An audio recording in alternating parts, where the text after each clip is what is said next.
Bismillahirrahmanirrahim. Assalamualaikum warahmatullahi wabarakatuh. Alhamdulillahi rabbil alamin. Wassalatu wassalamu ala rasulihil amin. Wa ala alihi wa sahabatihi ajma'in. Wa man tabi'ahum bi ihsanin ila yaumiddin. Amma ba'd.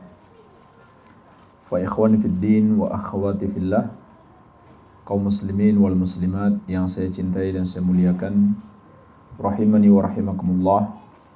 Semoga Allah Azza wa Jalla senantiasa mencurahkan rahmatnya kepada kita sekalian. InsyaAllah ta'ala pada kesempatan yang mulia ini kita akan membahas sebuah risalah yang berjudul Nawaqidul Islam, pembatal-pembatal keislaman. Sebuah risalah singkat yang berisi 10 pembatal keislaman, disusun oleh Syekhul Islam Al-Mujahidul Mujaddid Al-Imamul Allamah Al-Syekh Muhammad At-Tamimi rahimahullahu ta'ala rahmatan wasi'ah.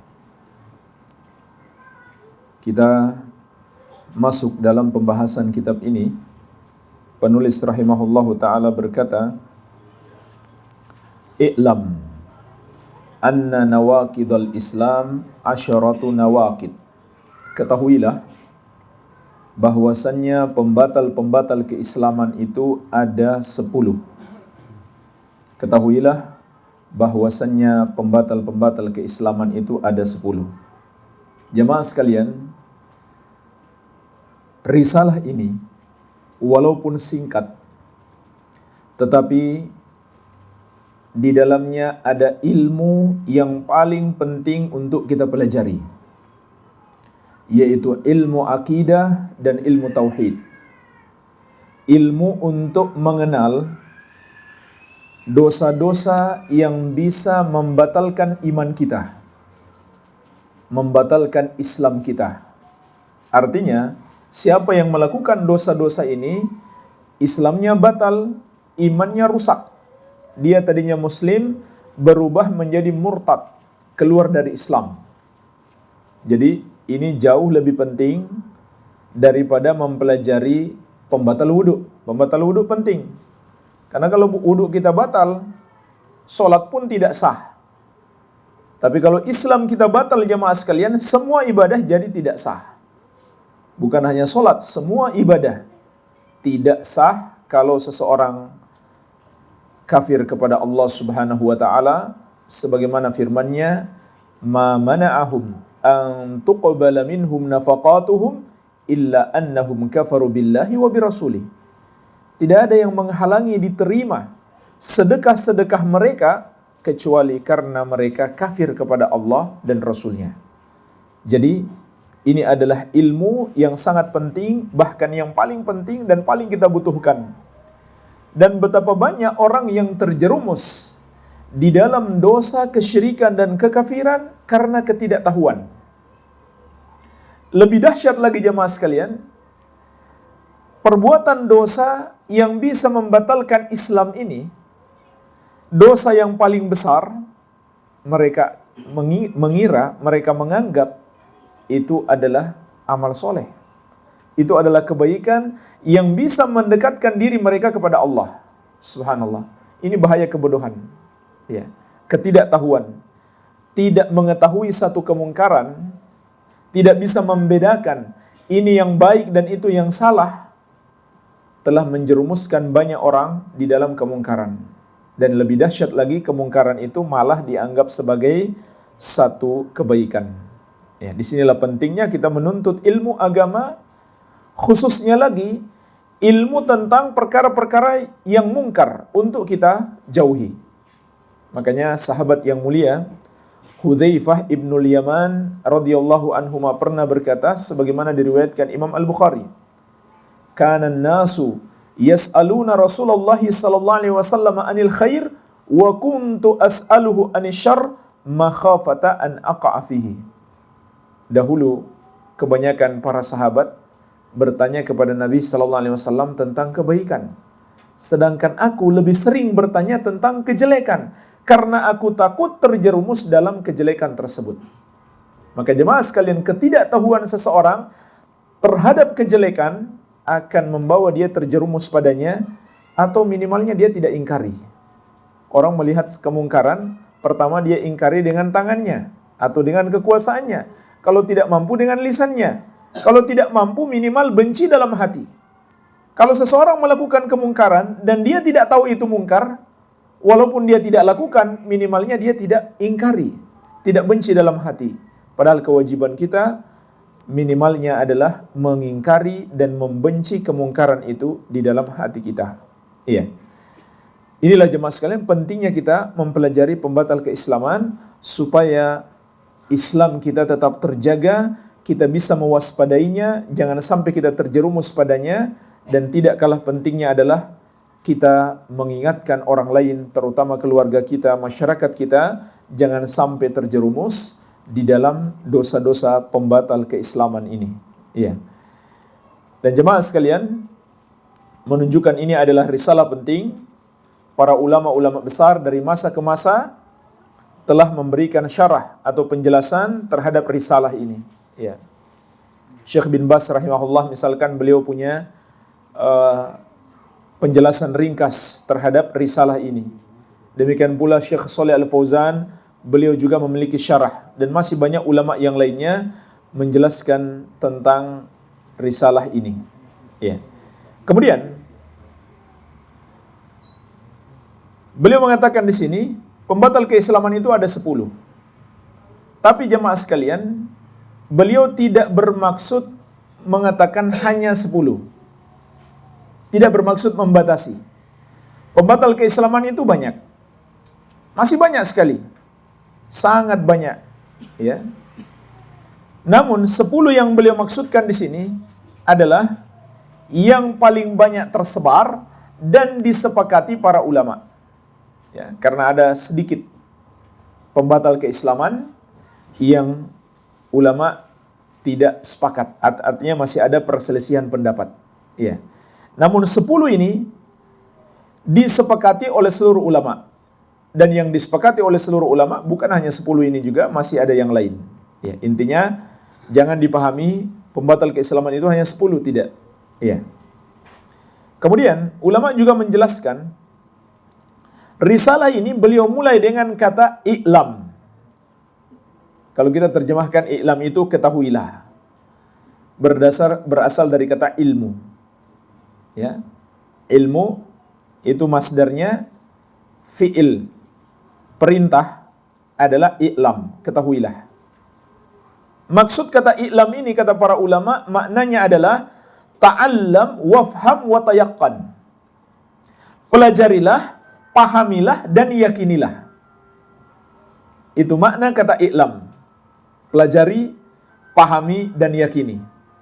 Iya. Ini yang harus kita lakukan sekarang.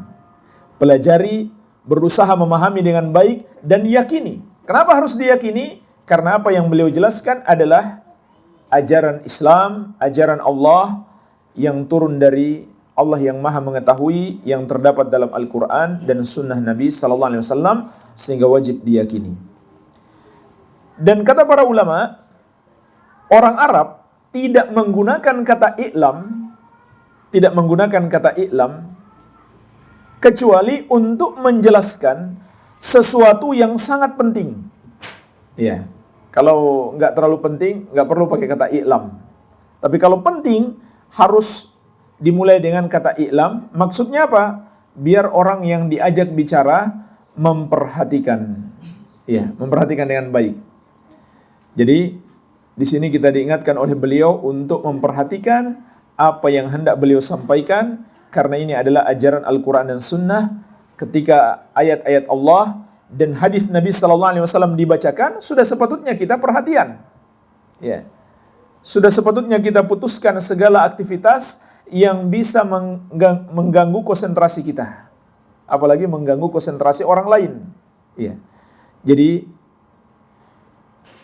beliau mengingatkan kita untuk perhatian. Ya. Dan juga jemaah sekalian, di sini ada 2 metode yang baik dalam pengajaran.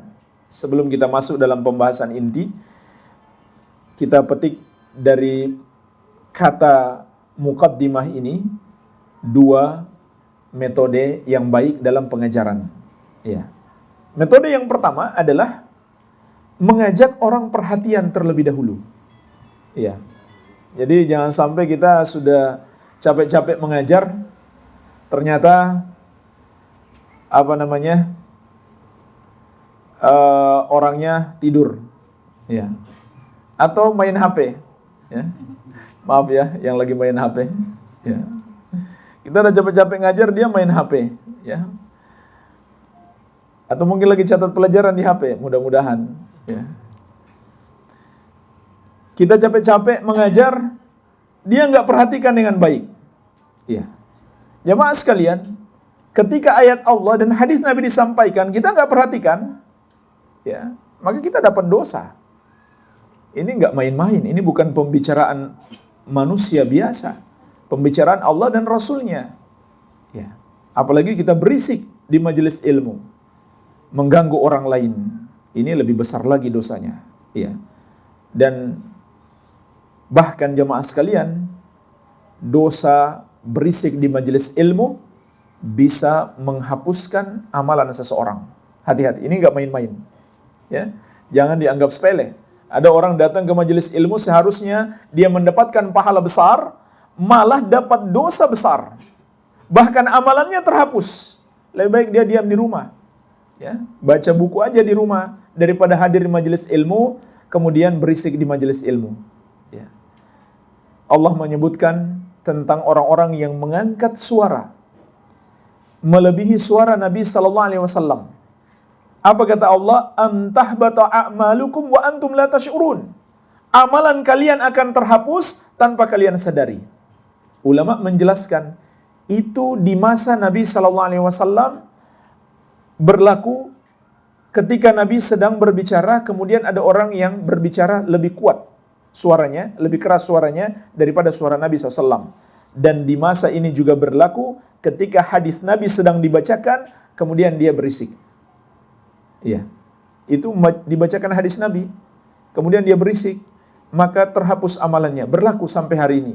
Apalagi ayat-ayat Allah yang dibacakan. Jadi hati-hati. Ya. Jadi ini metode yang baik, ajak orang perhatian. Dan Nabi SAW sering, bahkan beliau kadang menyuruh sahabatnya istansitin nas, suruh mereka diam.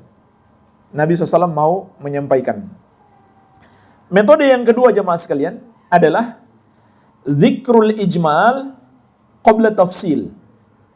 Menyampaikan ilmu itu secara global dulu, baru merinci.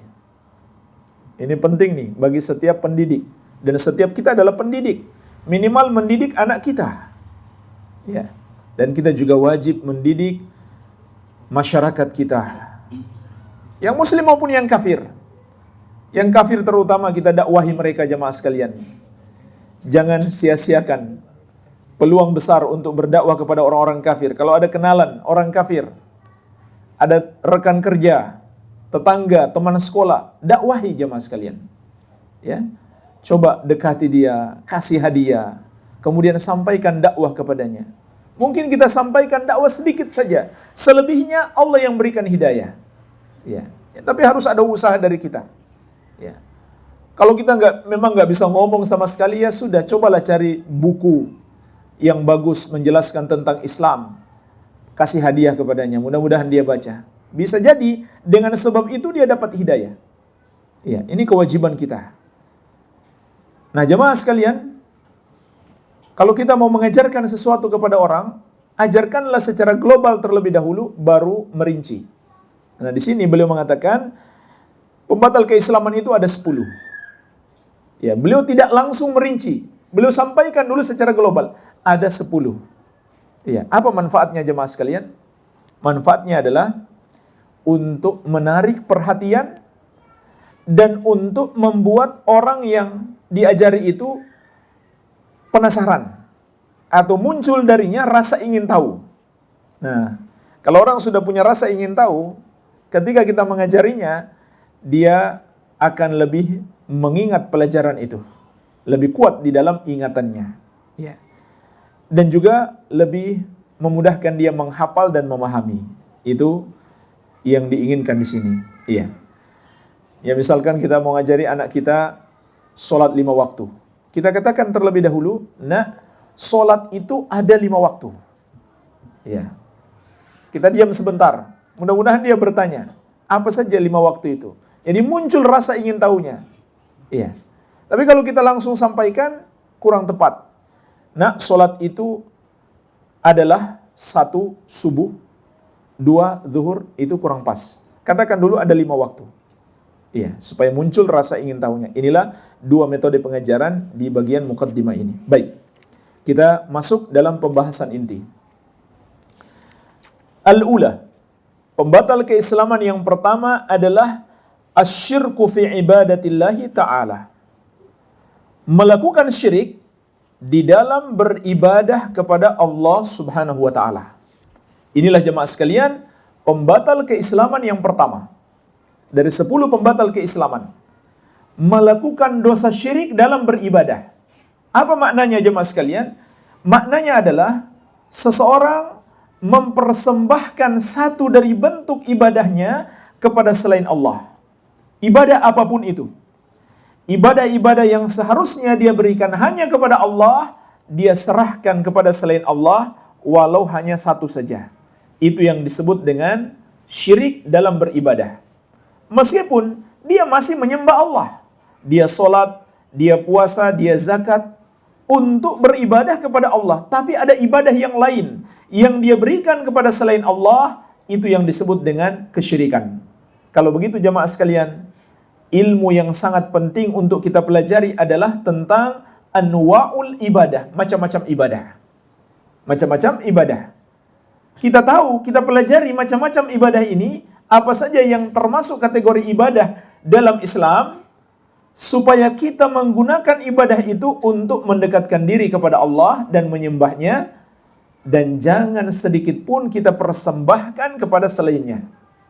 Dan ini salah satu sebab mengapa banyak orang terjerumus dalam syirik, karena mereka tidak tahu apa yang mereka lakukan itu adalah ibadah kepada selain Allah. Sebagai contoh jemaah sekalian, beliau berikan contoh di sini orang yang menyembelih untuk selain Allah. Ya. Menyembelih itu adalah ibadah yang sangat agung. Dalam Al-Qur'an Allah berfirman, "Fasholli li rabbika wanhar." Salatlah dan menyembelihlah hanya untuk Rabbmu. Ya. Allah perintahkan untuk menyembelih bersama dengan perintah ibadah yang sangat agung, yaitu salat. Maka menyembelih adalah ibadah.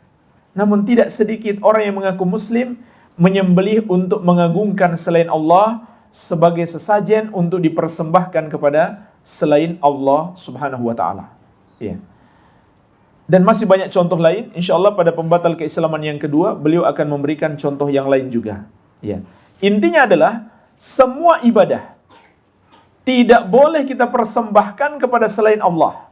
Kalau begitu kita harus tahu apa saja ibadah kepada Allah itu menurut ketentuan syariat.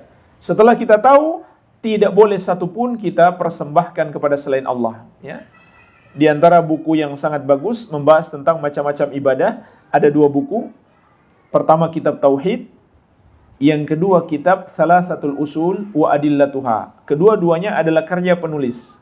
Penulis kitab ini juga yaitu Syekh Muhammad At-Tamimi. Iya. Hanya saja kitab Tauhid lebih panjang dan kitab Thalathatul Usul lebih ringkas. Namun ada syarahnya, yaitu syarah Syekh Muhammad bin Shalih Al-Utsaimin, itu termasuk syarah yang terbaik terhadap kitab Thalathatul Usul, menjelaskan tentang macam-macam ibadah.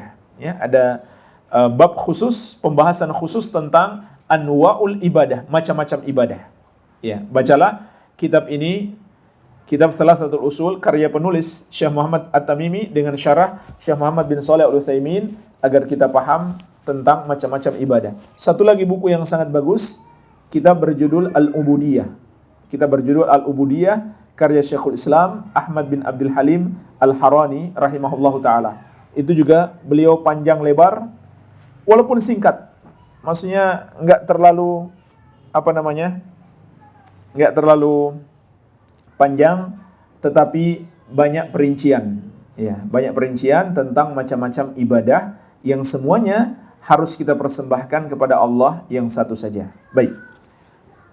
Kemudian jemaah sekalian, beliau rahimahullahu taala menyebutkan di sini dua ayat, dua dalil yang menjelaskan kepada kita bahaya dosa syirik. Yang pertama, firman Allah Subhanahu wa taala, "Innallaha la yaghfiru ay yushraka bihi wa yaghfiru ma duna dzalika liman yasha." Sesungguhnya Allah tidak akan mengampuni dosa mempersekutukannya dan akan mengampuni dosa selain itu bagi siapa yang Dia kehendaki. Surat An-Nisa ayat 48 dan ayat 116. Jadi disebutkan di dalam dua ayat pada surat An-Nisa. Jemaah sekalian, perhatikanlah ayat ini. Allah Subhanahu wa taala mengabarkan kepada kita, Allah tidak akan mengampuni dosa syirik. Tidak akan diampuni. Tetapi maksudnya di sini tidak diampuni kalau sampai mati nggak bertobat. Walaupun dia melakukan syirik itu hanya sekali, dan itu sudah dia lakukan 50 tahun yang lalu. Tapi dia nggak pernah taubat. Maka statusnya masih musyrik. Karena dia nggak pernah taubat, dia belum bertobat. Iya. Jadi, kalau dia tidak bertobat sampai mati, setelah matinya Allah tidak akan mengampuni dosanya. Artinya kalau dia bertobat, maka Allah akan mengampuni. Jadi jangan salah paham, karena banyak yang salah paham, bahkan ada sebagian penceramah salah paham. Ya, dia katakan kalau seorang sudah berbuat syirik, tidak ada pintu tobat baginya. Ya, makanya jemaah sekalian, kalau ada saudara kita terjerumus dalam kesyirikan, harus kita berikan nasihat, berikan peringatan. Bahkan yang tegas-tegas mengatakan, saya pindah agama sekalipun, itu nggak boleh langsung kita jauhi. Tetapi kita harus menasehati dia. Ya, harus kita benci. Orang kalau sudah murtad kafir, harus kita benci. Tetapi kita tetap harus memberi peringatan kepadanya, memberi nasihat kepadanya. Karena kalau sampai dia mati dan dia nggak taubat, maka Allah tidak akan pernah mengampuni dosanya. Ini maksudnya tidak diampuni. Tidak diampuni adalah kalau sampai mati tidak bertobat. Adapun dosa yang lainnya jemaah sekalian, seandainya seseorang belum bertobat kemudian sampai mati, maka Allah masih mungkin mengampuninya. Kalau Allah menghendaki. Sebagaimana Allah tegaskan, wa yaghfiru ma duna dzalika liman yasha. Dan Allah akan mengampuni dosa selain itu bagi siapa yang Dia kehendaki. Dosa selain syirik. Apapun dosa itu, Allah akan ampuni kalau Allah menghendaki. Artinya, masih ada harapan untuk mendapatkan ampunan. Sebut dosa apapun. Mencuri, membunuh, korupsi, menipu, ya. Apalagi? Semuanya. Makan riba, minum khamar, berjudi, semua dosa apapun, masih ada harapan untuk mendapatkan ampunan. Dengan syarat tidak berbuat syirik. Ya, bahkan dalam hadis qudsi Allah mengatakan, "Ya bani Adam, law ataitani bi qurabil ardi khataya thumma lakitani la tusyriku bi syai'an, la ataituka bi qurabiha maghfiratan." Wahai anak Adam, andaikan engkau datang kepadaku dengan membawa dosa sepenuh bumi, namun engkau tidak mempersekutukan aku sedikit pun, maka aku akan berikan kepadamu ampunan sepenuh bumi itu pula. Jadi subhanallah, dosa seberat, sebanyak dan sebesar apapun masih mungkin diampuni. Tapi jemaah sekalian, yang dimaksud di sini dosa yang kedudukannya lebih rendah daripada syirik. Sebab ada dosa yang setara syirik. Yaitu apa? Kekafiran. Setiap syirik itu adalah kekafiran. Tapi kekafiran itu lebih umum. Sebagaimana di dalam 10 pembatal keislaman ini, kita akan jelaskan contoh-contoh kekafiran, tapi dia bukan syirik. Namun setara dengan syirik. Iya, setara dengan kesyirikan. Jadi, dosa apapun selain syirik dan kekufuran, itu lebih rendah, lebih kecil, walaupun itu dosa besar, tetapi lebih kecil dibandingkan dosa syirik dan kekafiran. Orang yang mati dengan membawa dosa sebanyak dan seberat apapun, selama itu bukan kesyirikan dan kekufuran, pertama, dia masih mungkin mendapatkan ampunan Allah. Masih mungkin, langsung Allah ampuni. Kalau Allah menghendaki. Kalau Allah menghendaki, langsung Allah ampuni dia. Iya. Kalau Allah tidak ampuni jamaah sekalian, dia juga masih ada harapan selamat. Kalau seandainya amal-amal kebaikannya setelah ditimbang lebih banyak dari keburukannya. Walaupun dia banyak dosa, ternyata dia juga banyak berbuat baik. Ya.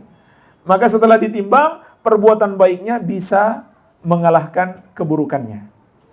Maka dengan sebab itu pun dia bisa masuk surga. Kalau Allah tidak mengampuni secara langsung, bisa juga dia mendapatkan syafaat. Dengan sebab syafaat, Allah pun mengampuni dia.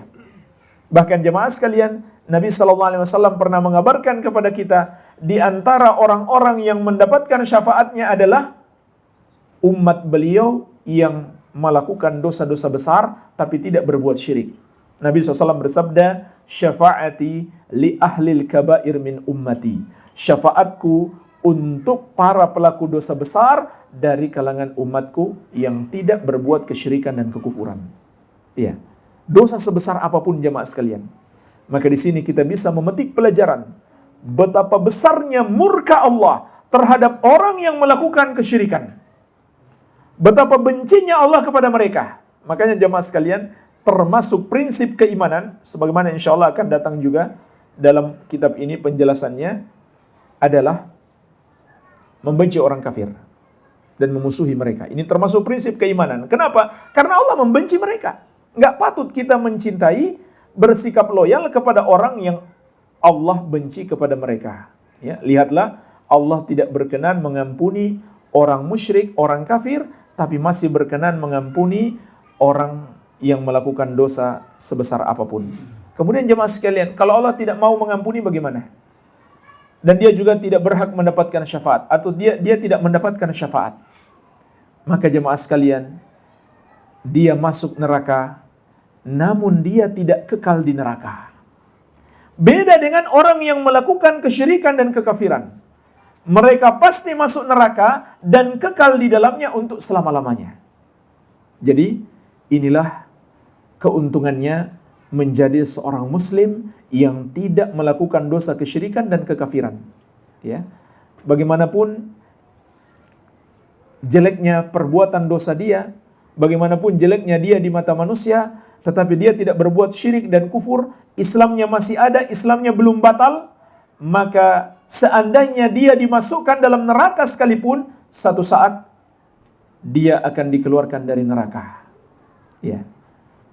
Adapun orang yang berbuat syirik jamaah sekalian, mati dalam keadaan musyrik atau kafir, tidak ada harapan untuk keluar dari neraka, sebagaimana Allah tegaskan dalam surat Al-Maidah ayat ke-72. Inilah ayat yang kedua yang disebutkan oleh penulis di sini. Allah Subhanahu wa taala berfirman, "Innahu may yusyrik billahi faqad harramallahu 'alaihil jannata wa ma'wahun nar wa ma lidh-dhalimina min ansar." Sesungguhnya barang siapa yang mempersekutukan Allah, maka Allah haramkan surga atasnya, neraka adalah tempatnya, dan tidak ada yang bisa menolong orang-orang yang zalim tersebut. Nggak ada yang bisa menolong mereka jemaah sekalian. Iya. Allah haramkan surga atas mereka dan kekal di dalamnya, di dalam neraka untuk selama-lamanya. Inilah bahaya kesyirikan dan kekufuran. Jadi kalau kita takut, kalau kita khawatir terjerumus di dalam dosa zina, dalam dosa riba, sebagaimana kita juga takut anak-anak kita, keluarga kita terjerumus dalam pergaulan bebas, dalam narkoba, dan semua perbuatan dosa. Maka jemaah sekalian, kita harus lebih takut lagi, harus lebih khawatir, harus lebih hati-hati, jangan sampai terjerumus di dalam dosa-dosa kesyirikan dan kekafiran. Ya, termasuk orang yang tertipu oleh syaitan, dia begitu takut terjerumus dalam riba, takut menyakiti hati orang, takut terjebak korupsi. Tapi jemaah sekalian, dia mengentengkan atau menganggap remeh dosa syirik. Dia nggak terlalu khawatir, nggak terlalu takut. Maka ini orang yang tertipu oleh syaitan. Iya, tertipu dia. Ya. Karena dosa syirik adalah dosa yang terbesar. Bagaimana mungkin dia takut terjerumus dosa-dosa yang lain, sementara dia tidak takut terjerumus di dalam dosa kesyirikan dan kekufuran. Ya. Maka dia adalah orang yang tertipu oleh syaitan. Hati-hatilah jamaah sekalian. Ya. Termasuk ada orang yang begitu semangat memberantas kemungkaran, tetapi dia tidak punya semangat yang sama untuk memberantas kesyirikan dan kekufuran. Padahal itulah yang lebih harus dia peringatkan manusia untuk meninggalkannya. Ya. Baik. Inilah jemaah sekalian pembatal keislaman yang pertama, syirik kepada Allah dan penjelasan bahayanya. Kita masuk pembatal keislaman yang kedua. Qala rahimahullah ats-tsani. Pembatal keislaman yang kedua, man ja'ala bainahu wa bainallahi wasa'id yad'uuhum wa yas'aluhumus syafa'ah wa yatawakkal 'alaihim kafara ijma'an. Barang siapa yang menjadikan antara dirinya dengan Allah perantara-perantara, dia berdoa kepada para perantara tersebut dan dia memohon syafaat kepada mereka dan bertawakal kepada mereka, maka dia kafir menurut kesepakatan ulama. Tidak ada perbedaan pendapat. Inilah jemaah sekalian pembatal keislaman yang kedua.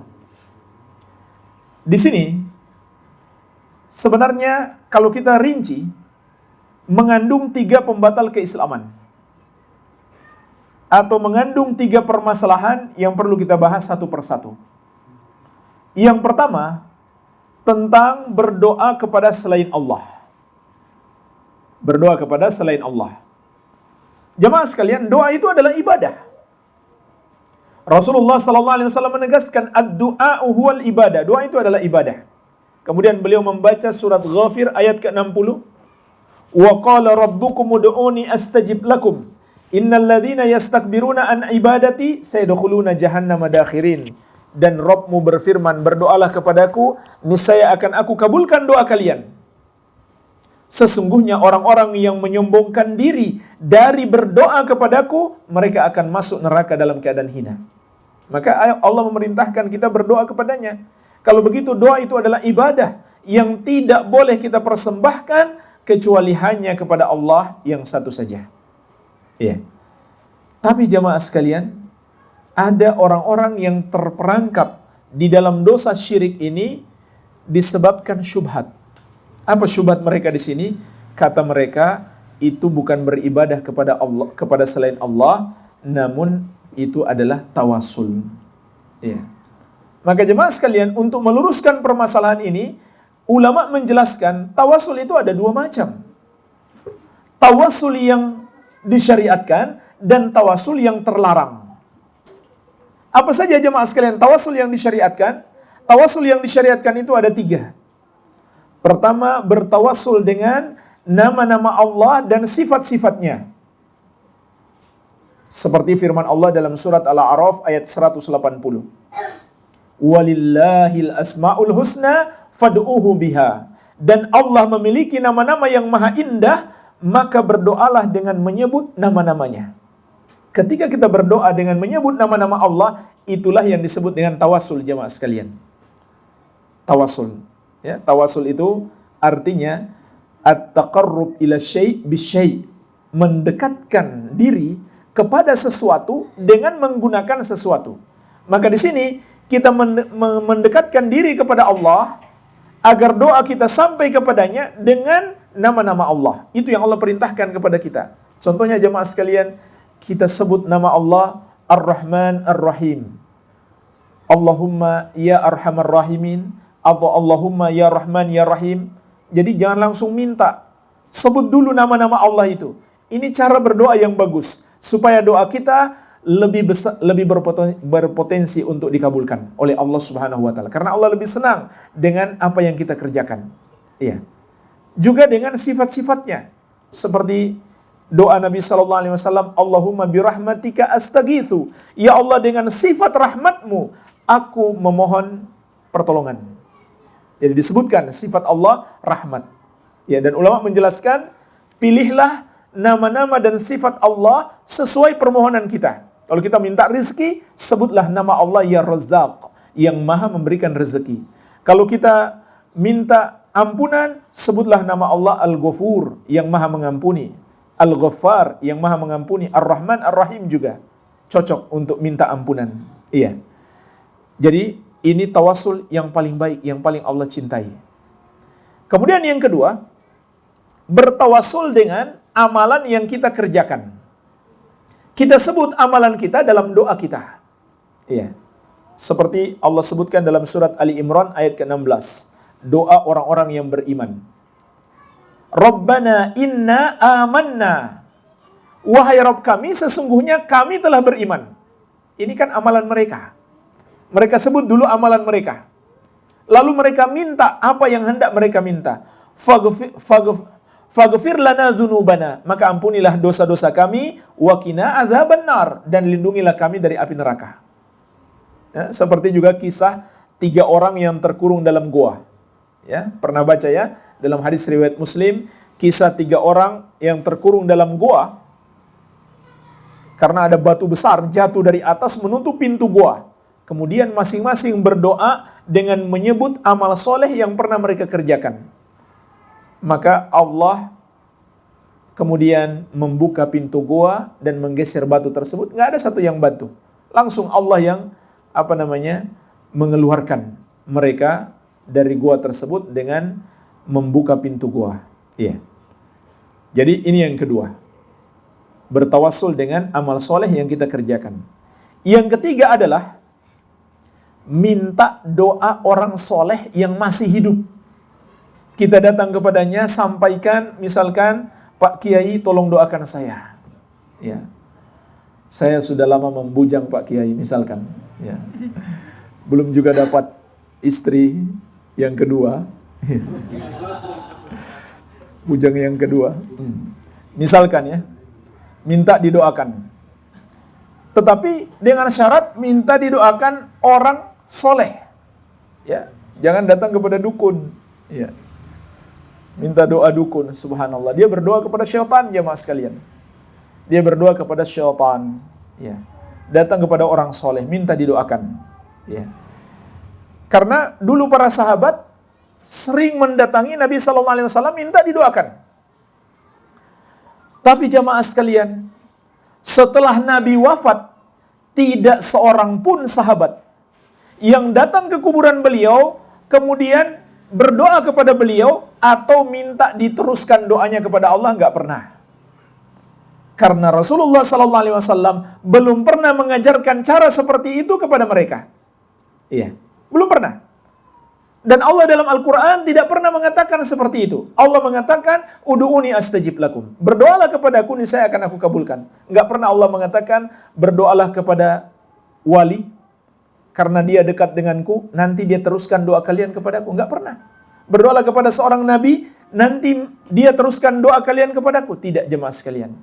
Nabi SAW juga tidak pernah mengajarkan seperti itu kepada para sahabat. Yang beliau ajarkan adalah, idza sta'alta fas'alillah wa idza sta'anta fasta'in billah. Kalau kamu mau minta sesuatu, mintalah kepada Allah. Kalau kamu mau mohon sesuatu atau mohon pertolongan, mohonlah kepada Allah Subhanahu wa taala. Ini pesan Nabi sallallahu alaihi wasallam. Jadi orangnya masih hidup. Makanya pernah terjadi paceklik di masa Umar bin Khattab radhiyallahu anhu, para sahabat datang kepada Al-Abbas bin Abdul Muthalib. Siapa Al-Abbas? Paman Nabi SAW yang masih hidup. Kenapa para sahabat tidak datang di kubur Nabi? Karena itu memang tidak pernah beliau ajarkan.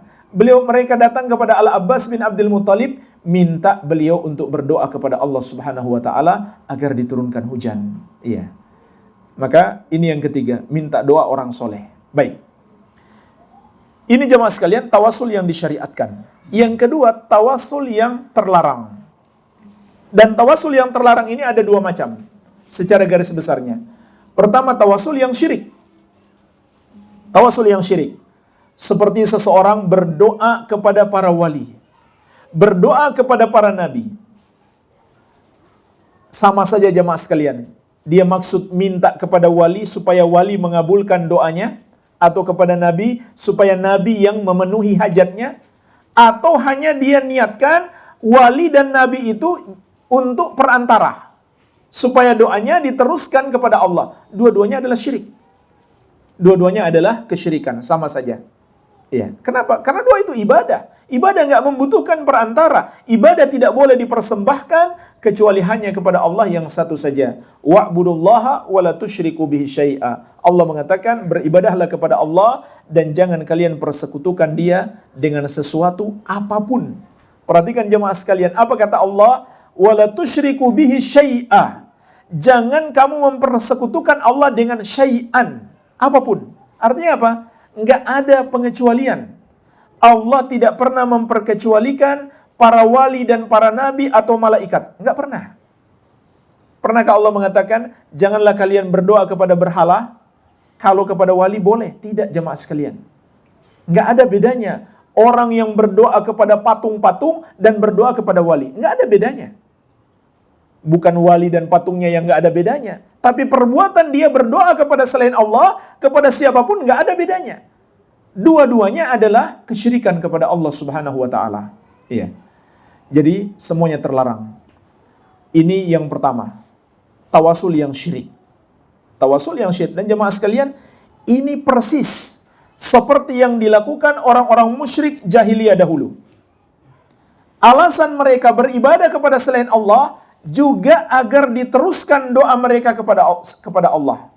Juga agar mereka semakin dekat kepada Allah. Sebagaimana Allah sebutkan dalam surat Az-Zumar ayat ketiga. وَالَّذِينَ اتَّخَذُوا مِن دُونِهِ أَوْلِيَاءَ مَا نَعْبُدُهُمْ إِلَّا لِيُقَرِّبُونَ إِلَى اللَّهِ زُلْفَى. Dan orang-orang yang menjadikan selain Allah sebagai Tuhan-Tuhan mereka, mereka berkata, kami tidak menyembah Tuhan-Tuhan tersebut kecuali agar mereka mendekatkan kami kepada Allah sedekat-dekatnya. Subhanallah, perhatikan jemaah sekalian, tujuan mereka menyembah berhala, tujuan mereka menyembah selain Allah, agar diteruskan kepada Allah, agar semakin dekat kepada Allah. Dan jemaah sekalian, mereka dahulu orang-orang musyrik bukan hanya menyembah berhala, bukan hanya menyembah berhala, mereka juga menyembah orang soleh. Contohnya Lata. Lata itu orang soleh, di kalangan mereka, dia mati kemudian mereka berdiam diri di kuburannya, lama-kelamaan dia disembah. Dan juga jemaah sekalian, di masa itu, di masa ayat ini turun, di masa Nabi SAW diperintahkan untuk mendakwahi mereka, juga sudah ada orang-orang Nasrani. Memangnya yang disembah orang Nasrani siapa? Seorang Rasul, seorang Nabi. Mereka berdoa kepadanya, mereka bermohon kepadanya. Jadi, kalau kita berdoa kepada wali, na'udzubillah, orang Nasrani lebih baik. Kenapa? Dia berdoa kepada wali yang lebih tinggi kedudukannya, yaitu seorang nabi. Iya. Jadi, itu adalah kesyirikan, tidak ada pengecualian. Ya. Ini tawasul yang syirik. Kemudian, yang kedua, tawasul yang bid'ah. Ya. Tidak syirik, tidak sampai kesyirikan, tapi itu bukan cara yang pernah diajarkan Nabi Sallallahu Alaihi Wasallam. Contoh jemaah sekalian, sebuah lafaz yang terkenal, Ya Rabbi bil Mustafa balik maqasidana. Ya. Ini contoh tawasul. Dia berdoa kepada Allah, tapi bertawasul dengan Al-Mustafa. Siapa Al-Mustafa? Nabi Muhammad Sallallahu Alaihi Wasallam. Ya Allah, dengan Nabi Muhammad SAW, sampaikanlah kami kepada maksud-maksud kami. Jadi berdoanya kepada Allah, tapi dengan cara yang tidak dicontohkan oleh Rasulullah SAW. Maka ini tidak sampai tingkat syirik, karena dia masih berdoa kepada Allah, namun dengan cara mengada-ada dalam agama, tidak ada contoh dari Rasulullah SAW, dan itu bisa saja mengantarkan kepada kesyirikan. Iya. Ini tentang tawasul. Jelas ya? Bagi kita hakikat tawasul. Jadi kalau ada orang sebut tawasul, kami berdoa kepada para wali untuk tawasul, maka kita katakan tawasul nggak semua dibolehkan. Tawasul yang benar, tawasul yang tidak benar. Yang tidak benar ada yang syirik, ada yang bid'ah. Iya. Yang benar itu hanya ada 3, sebagaimana yang telah kita sebutkan. Permasalahan yang kedua jemaah sekalian, pada poin pembatal keislaman yang kedua ini adalah tentang memohon syafaat. Tentang memohon syafaat. Jemaah sekalian, memohon syafaat kepada selain Allah, meminta syafaat kepada selain Allah di dalam kehidupan dunia ini adalah syirik. Termasuk kesyirikan. Kenapa demikian? Karena syafaat itu milik Allah seluruhnya, hanya Allah yang memiliki. Jemaah sekalian, ini satu kaidah penting untuk mengenal kesyirikan. Kapan doa itu atau permohonan kepada selain Allah masuk kategori syirik? Itu ada tiga. Ada tiga persyaratan. Jika tidak terpenuhi, maka permohonan kepada selain Allah itu adalah syirik. Yang pertama, orang yang dimintai itu masih hidup. Artinya kalau kita minta kepada orang mati, itu adalah syirik. Yang kedua adalah dia hadir. Maksudnya kita bisa berbicara dengannya, kita sampaikan. Ya. Kalau kita misalkan habis sholat, pingin minta doanya Pak Kiai. Habis sholat kita baca, Pak Kiai doakan saya. Pak Kiai nggak tahu ada di mana. Ya, itu sama saja dia memperlakukan Pak Kiai itu seperti Allah yang maha mendengar. Maka itu syirik. Yang ketiga jemaah sekalian, ini yang paling penting. Yang kita minta kepadanya adalah sesuatu yang mampu dia kabulkan. Bukan hanya Allah saja yang mampu mengabulkan. Kalau kita minta sesuatu kepada makhluk yang hanya Allah saja mampu mengabulkannya, maka itu adalah permintaan yang syirik. Contohnya apa jemaah sekalian? Minta hujan. Siapa yang bisa menurunkan hujan? Kalau kita minta hujan kepada selain Allah, itu adalah syirik. Terserah orangnya masih hidup, sudah mati, kita bisa bertemu dengan dia atau tidak. Minta dilindungi dari gangguan setan. Ya, siapa yang bisa melindungi kita? Hanya Allah. Kalau kita minta dari selain Allah, maka itu adalah permintaan yang syirik. Minta dilindungi dari api neraka. Minta masuk surga. Minta dilindungi dari kesesatan. Minta hidayah. Yang bisa mengabulkan semua itu hanya Allah. Minta dikaruniakan seorang anak. Siapa yang bisa memberikan? Hanya Allah.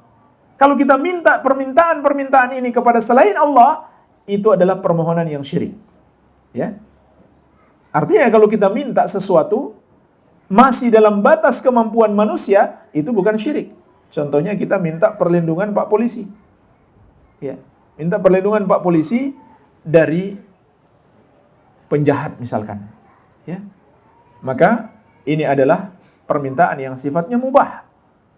Kalau kita minta sesuatu yang hanya mampu dikabulkan oleh Allah, itu adalah syirik. Jadi ini jemaah sekalian, 3 ketentuan. Kalau makhluk yang dimintai itu tidak terpenuhi padanya 1 dari 3 syarat ini, maka permintaan kepadanya adalah syirik. Iya. Nah jemaah sekalian, sekarang tentang syafaat. Kenapa minta syafaat kepada makhluk adalah syirik? Karena hanya Allah yang bisa mengabulkan doa minta syafaat. Sebab syafaat adalah milik khusus Allah. Sebagaimana Allah tegaskan di dalam surat Az-Zumar ayat ke-44. Qul lillahi asy-syafa'atu jami'an. Katakan hanya milik Allah syafaat itu seluruhnya. Katakan hanya milik Allah syafaat itu seluruhnya. Tadi sudah kita jelaskan, sesuatu yang hanya milik Allah, hanya Allah saja yang bisa mengabulkannya, lalu kita minta dari selain Allah, itu adalah syirik. Makanya salah kaprah kalau kita minta syafaat kepada Rasulullah SAW atau kepada orang-orang soleh, kepada para wali. Kenapa? Karena syafaat itu milik Allah. Dan juga karena syafaat yang kelak akan diberi izin kepada Rasulullah SAW itu baru janji jemaah sekalian. Baru Allah janjikan, kamu wahai Muhammad akan memberikan syafaat di hari kiamat. Bukan sekarang. Salah kaprah kalau kita minta kepada Nabi SAW agar diberikan syafaat sekarang. Makanya jemaah sekalian kita baca doa setelah adzan. Ya, apa doa setelah adzan? Allahumma rabb hadhihi da'wati tammah was-salatil qa'imah ati Muhammadanil wasilata wal fadilah wa ba'athu maqama mahmudan alladhi wa'attah. Ya, perhatikan bagian akhirnya, wa ba'athu maqama mahmudan alladhi wa'attah. Ya Allah, bangkitkanlah beliau sallallahu alaihi wasallam pada kedudukan yang terpuji yang telah Engkau janjikan. Apa yang dimaksud kedudukan terpuji di sini jemaah sekalian? Maksudnya Nabi sallallahu alaihi wasallam akan memberi syafaat. yang telah engkau janjikan. Jadi baru berupa janji. Belum dikasih sekarang. Sekarang hanya milik Allah Subhanahu wa taala. Nanti diberi izin kepada orang-orang yang berhak memberi syafaat di akhirat kelak. Belum sekarang. Makanya salah kaprah siapa yang minta syafaat kepada makhluk hari ini. Maka memohon syafaat kepada selain Allah itu adalah kesyirikan. Ya. Jemaah sekalian, juga itu gulu, berlebih-lebihan. Ya. Berlebih-lebihan dalam memperlakukan makhluk. Ya akhi, tolong kasih syafaat ya. Ya. Jangan lupa kalau antum sudah di surga, ya, cari ana nggak ketemu, ya. Tolong kasih syafaat ana, masukkan ke dalam surga. Ini berbahaya, mengandung gulu. Ya. Mengandung gulu, seakan-akan orang itu sudah pasti masuk surga, subhanallah. Ya. Seakan-akan demikian. Ini gulu berlebih-lebihan dan juga tidak ada dalilnya permohonan seperti ini. Ya.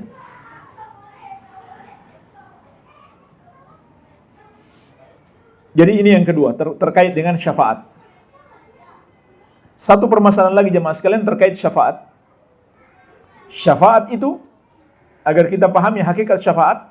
Syafaat itu tidak akan Allah berikan kecuali dengan dua syarat. Pertama, idzullahi lisyafi. Izin Allah kepada yang memberi syafaat. Jadi bukan dia tiba-tiba bangkit di hari kiamat, langsung dia bisa memberi syafaat begitu saja, tidak. Nabi SAW perlu bersujud terlebih dahulu, memuji Allah. Bersujud sampai Allah sendiri yang memerintahkan beliau, angkat kepalamu. Kalau enggak, beliau sujud terus. Ya.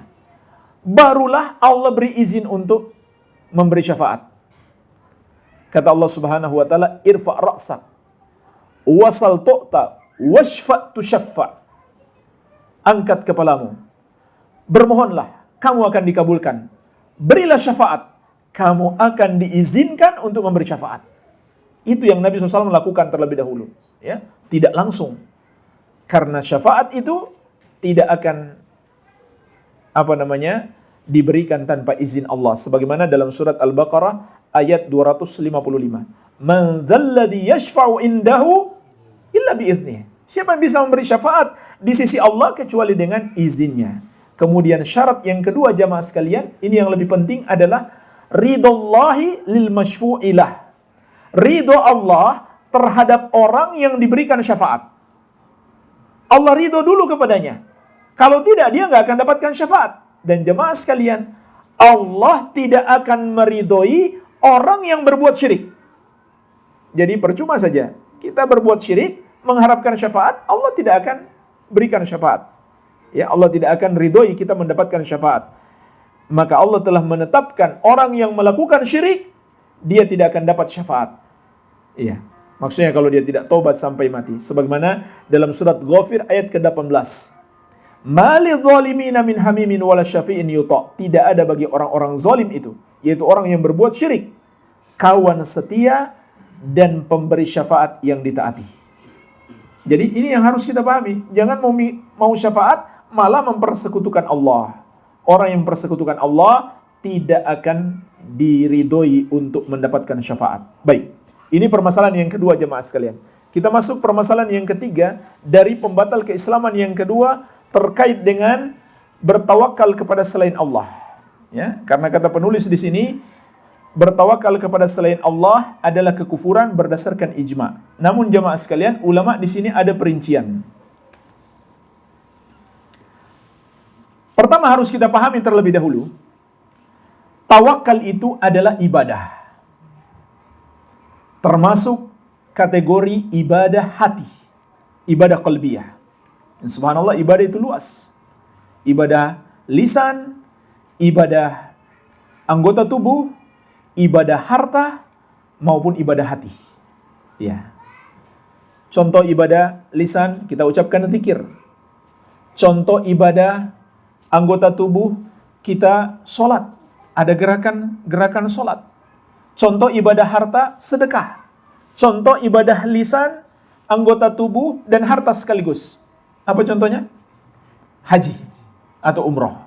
Iya. Ada juga ibadah hati. Contohnya adalah tawakal. Bergantung hati hanya kepada Allah yang satu saja. Ini ibadah jemaah sekalian. Allah tegaskan di dalam surat Al-Maidah ayat ke-23. Wa 'alallahi fatawakkalu in kuntum mu'minin. Dan hendaklah hanya kepada Allah kalian bertawakal kalau kalian benar-benar beriman. Artinya kalau dia nggak tawakal kepada Allah berarti dia bukan orang beriman. Maka jelas menunjukkan bahwa tawakal itu adalah ibadah. Ya, ibadah yang sangat agung. Bergantung hati hanya kepada Allah. Dan ibadah yang merupakan sumber kekuatan kita. Ulama salaf berkata, "Man sarrahu ayyakuna aqwan nas falyatawakkal 'ala Allah." Siapa yang ingin menjadi manusia terkuat, hendaklah dia bertawakal kepada Allah. Kenapa jemaah sekalian? Karena kalau dia bertawakal, Allah akan selalu memberi pertolongan kepadanya. Wa may yatawakkal 'ala Allah fahuwa hasbuh. Kata Allah, siapa yang bertawakal kepada Allah, cukuplah Allah sebagai penolongnya. Itu janji Allah. Siapa yang bertawakal akan selalu diberikan pertolongan. Maka jemaah sekalian, karena ini adalah ibadah, tidak boleh dipersembahkan kepada selain Allah. Iya. Tetapi jemaah sekalian, ulama menjelaskan, tawakal kepada selain Allah, ada yang masuk dalam kategori syirik besar, ada yang masuk dalam kategori syirik kecil. Iya. Kapan menjadi syirik besar? Contohnya adalah ketika seseorang bertawakal kepada selain Allah di dalam urusan-urusan yang hanya mampu diberikan pertolongannya oleh Allah Subhanahu wa taala. Contoh yang kita sebutkan tadi. Ya. Orang yang berdoa minta sesuatu yang hanya mampu dikabulkan oleh Allah, lalu dia minta kepada selain Allah, itu adalah syirik besar. Demikian pula tawakal jemaah sekalian. Dalam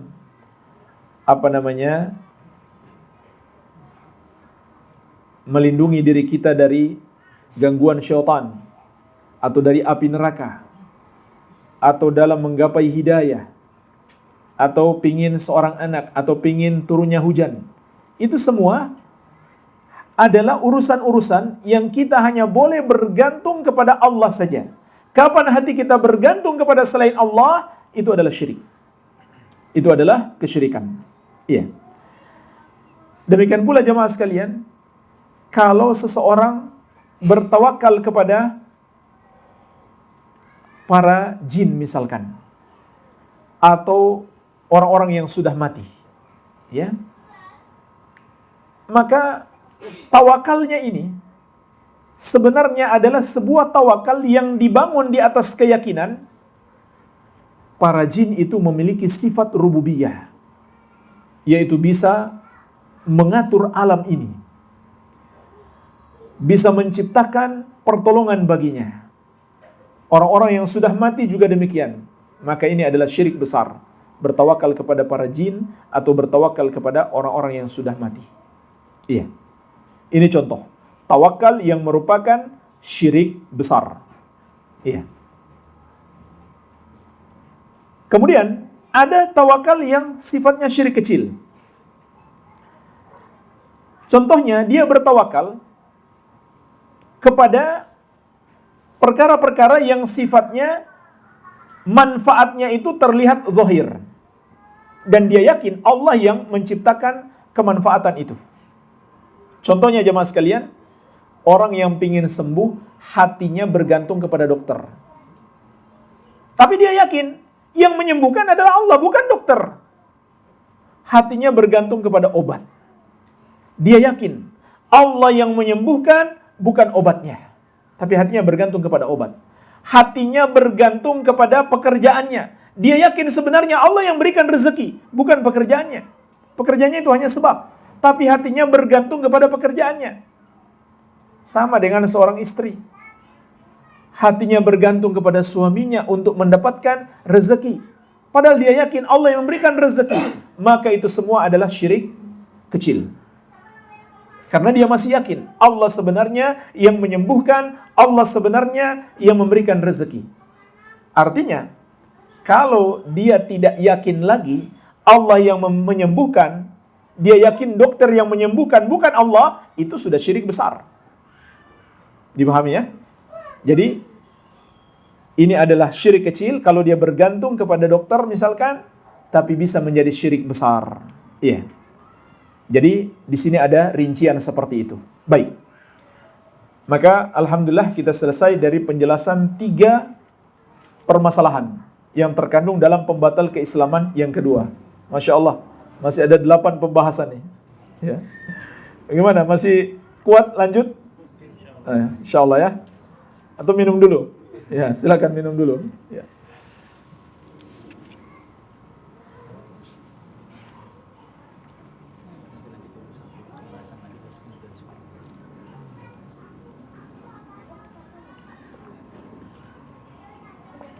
Jamaah sekalian, pembahasan kita masih cukup panjang. Insya Allah kita akan sedikit ngebut. Ya, nggak apa-apa ya. Kita ngebut biar selesai. Kita masuk pembatal keislaman yang ketiga. Ini kalau saya ngajar di santri 10 pertemuan baru selesai. Sekarang kita mau selesaikan dalam 1 pertemuan insya Allah.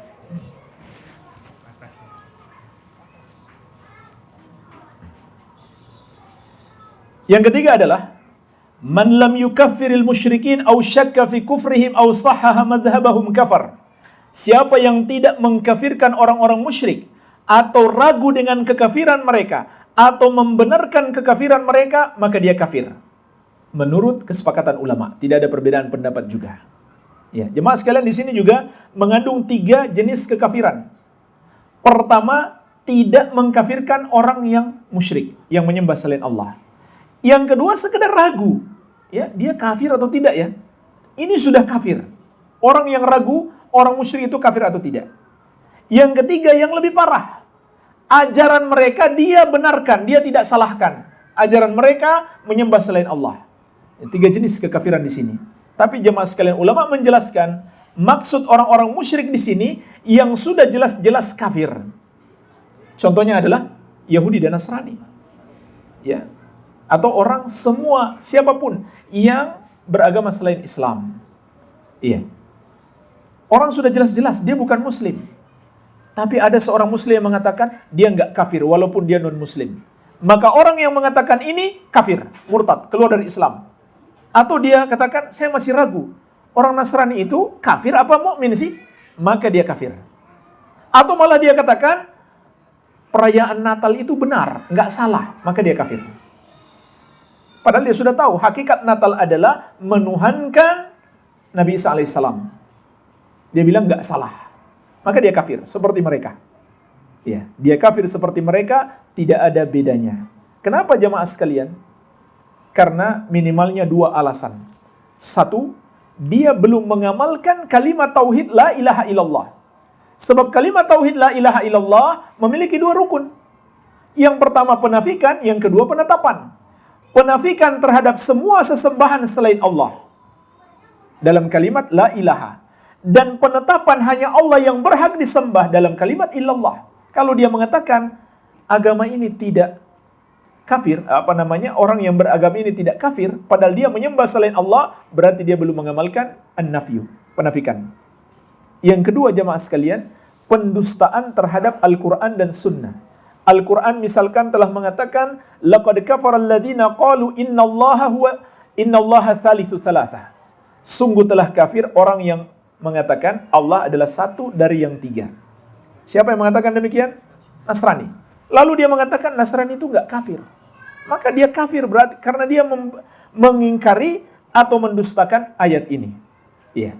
Demikian pula dia mendustakan ayat inna dina indallahil Islam. Sesungguhnya agama yang diridhoi di sisi Allah hanya Islam. Juga ayat wa may yabtaghi ghairal islami dinan fala yuqbala min wa huwa fil akhirati minal khasirin. Barang siapa mencari selain Islam sebagai agama baginya, tidak akan pernah diampuni, tidak akan pernah diterima daripadanya, dan dia di akhirat kelak termasuk orang-orang yang merugi. Baik. Maka ulama sepakat ini adalah kekafiran. Iya, tidak ada perbedaan pendapat ulama. Iya.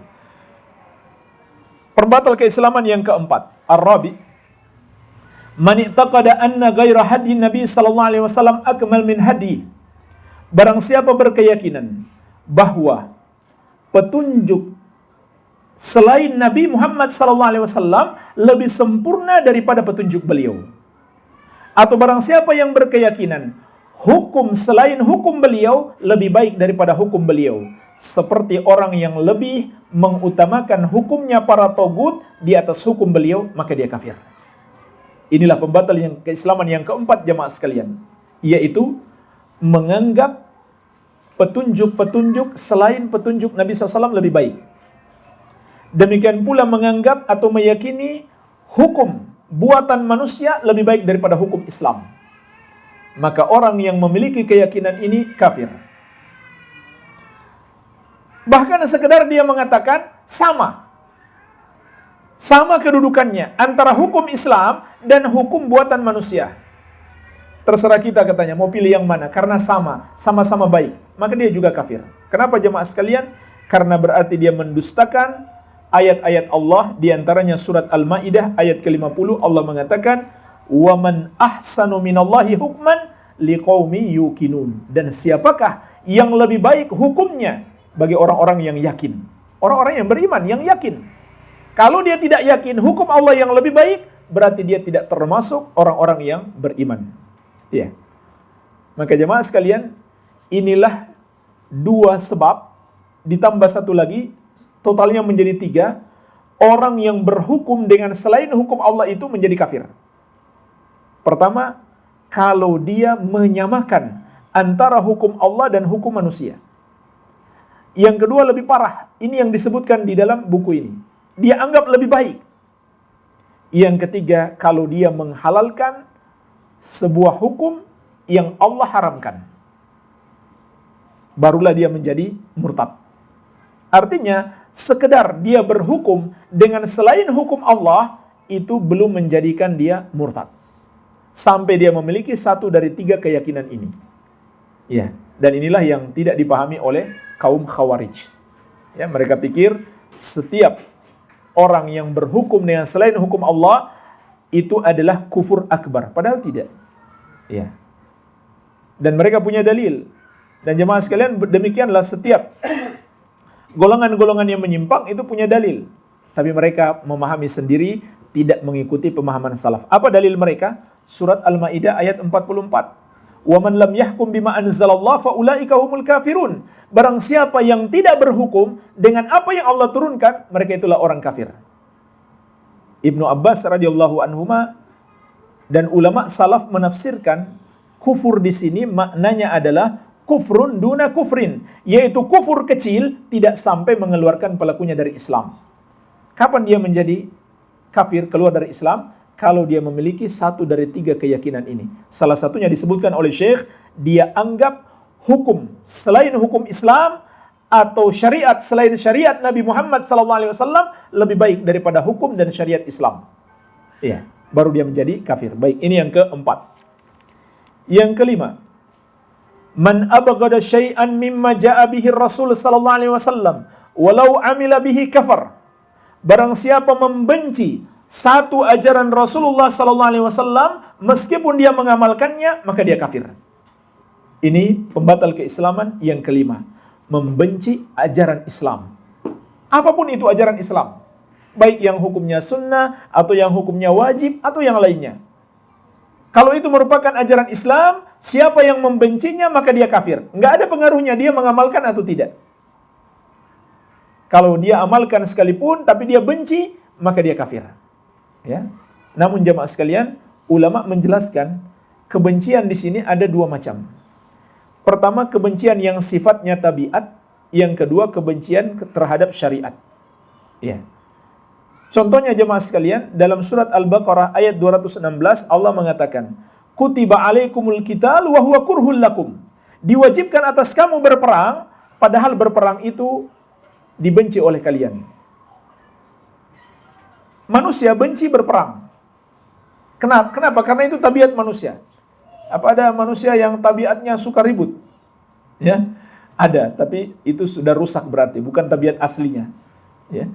Orang senang ribut, ya, itu tabiatnya sudah rusak, bukan tabiat aslinya. Ya. Tabiat aslinya manusia tidak suka perang. Tetapi jemaah sekalian, tidak boleh kita membenci syariat jihad. Kapan kita membenci syariat jihad, maka kita kafir. Naudzubillah. Sudah nggak pernah berjihad, membenci syariat jihad. Iya. Maka membenci syariat jihad adalah kekafiran. Baik. Jadi ini dua macam kebencian. Contoh lain kita sebagaimana sabda Nabi SAW, isbagul wudu alal makarih, menyempurnakan wudu dalam kondisi yang kita tidak suka. Ya, contohnya jemaah sekalian, subuh-subuh, subhanallah, lagi dingin-dingin, lagi enak-enak tidur, ya, kita harus bangun pun harus menyentuh air. Ini kan bisa jadi sebagian orang nggak suka, tapi dia nggak suka karena tabiatnya tidak suka dingin, tidak suka menyentuh air dalam kondisi dingin. Bukan syariat berwudunya yang tidak dia sukai. Iya. Kalau dia benci syariat berwudu, maka dia kafir. Baik. Dan ini, kekufuran ini berdasarkan firman Allah, diantaranya surat Muhammad ayat ke-9. Allah berfirman, "Dzalika bi annahum karihu ma anzalallah fa ahbata a'malahum." Yang demikian itu mereka kafir karena mereka membenci apa yang Allah turunkan, maka Allah menghapuskan amalan-amalan mereka. Kita masuk pembatal keislaman yang ke-6. Man istahza'a bi syai'in min dinir rasul aw thawabillahi aw iqabihi kafar. Siapa yang memperolok-olok, mempermainkan atau menghina satu ajaran agama Rasulullah sallallahu alaihi wasallam atau ajaran Islam, atau pahala Allah ataupun hukumannya, maka dia kafir. Maka dia kafir. Menghina Allah, menghina ayat Allah, menghina Al-Quran, atau mempermainkan ayat-ayat Allah dijadikan sebagai bahan candaan, atau menghina Rasulullah SAW, ini adalah kufur akbar, pelakunya murtad, keluar dari Islam. Hati-hati. Beliau di sini menyebutkan dalil surat At-Taubah ayat 65-66. Allah Subhanahu wa taala berfirman, "Wala in sa'altahum la yaqulunna innama kunna nakhudu wa nal'ab." Jadi ceritanya ada orang-orang yang sebelumnya sudah masuk Islam. Kemudian mereka menghina Rasulullah sallallahu alaihi wasallam dan para sahabat beliau. Maka turunlah ayat ini, At-Taubah 65-66. Apa kata Allah? Kalau kamu tanya kepada mereka, wahai Muhammad, kenapa mereka melakukan itu? Niscaya mereka akan menjawab, kami hanya bersenda gurau dan bermain-main. Makanya jemaah sekalian, ayat ini menunjukkan kepada kita, semua kekafiran dilakukan dengan bersenda gurau dan bermain-main, hukumnya adalah kufur. Pelakunya adalah kafir. Maka Allah mengatakan, Kul abillahi wa ayatihi wa rasulihi kuntum tastahzi'un la ta'tadhiru qad kafartum ba'da imanikum. Katakan kepada mereka, apakah dengan Allah, ayat-ayatnya dan rasulnya kalian memperolok-olok? Tidak usah kalian cari-cari alasan. Kalian telah kafir setelah keimanan kalian. Ayat ini menunjukkan orang yang sudah beriman bisa saja jadi kafir. Tegas Allah katakan, kalian adalah kafir setelah kalian beriman.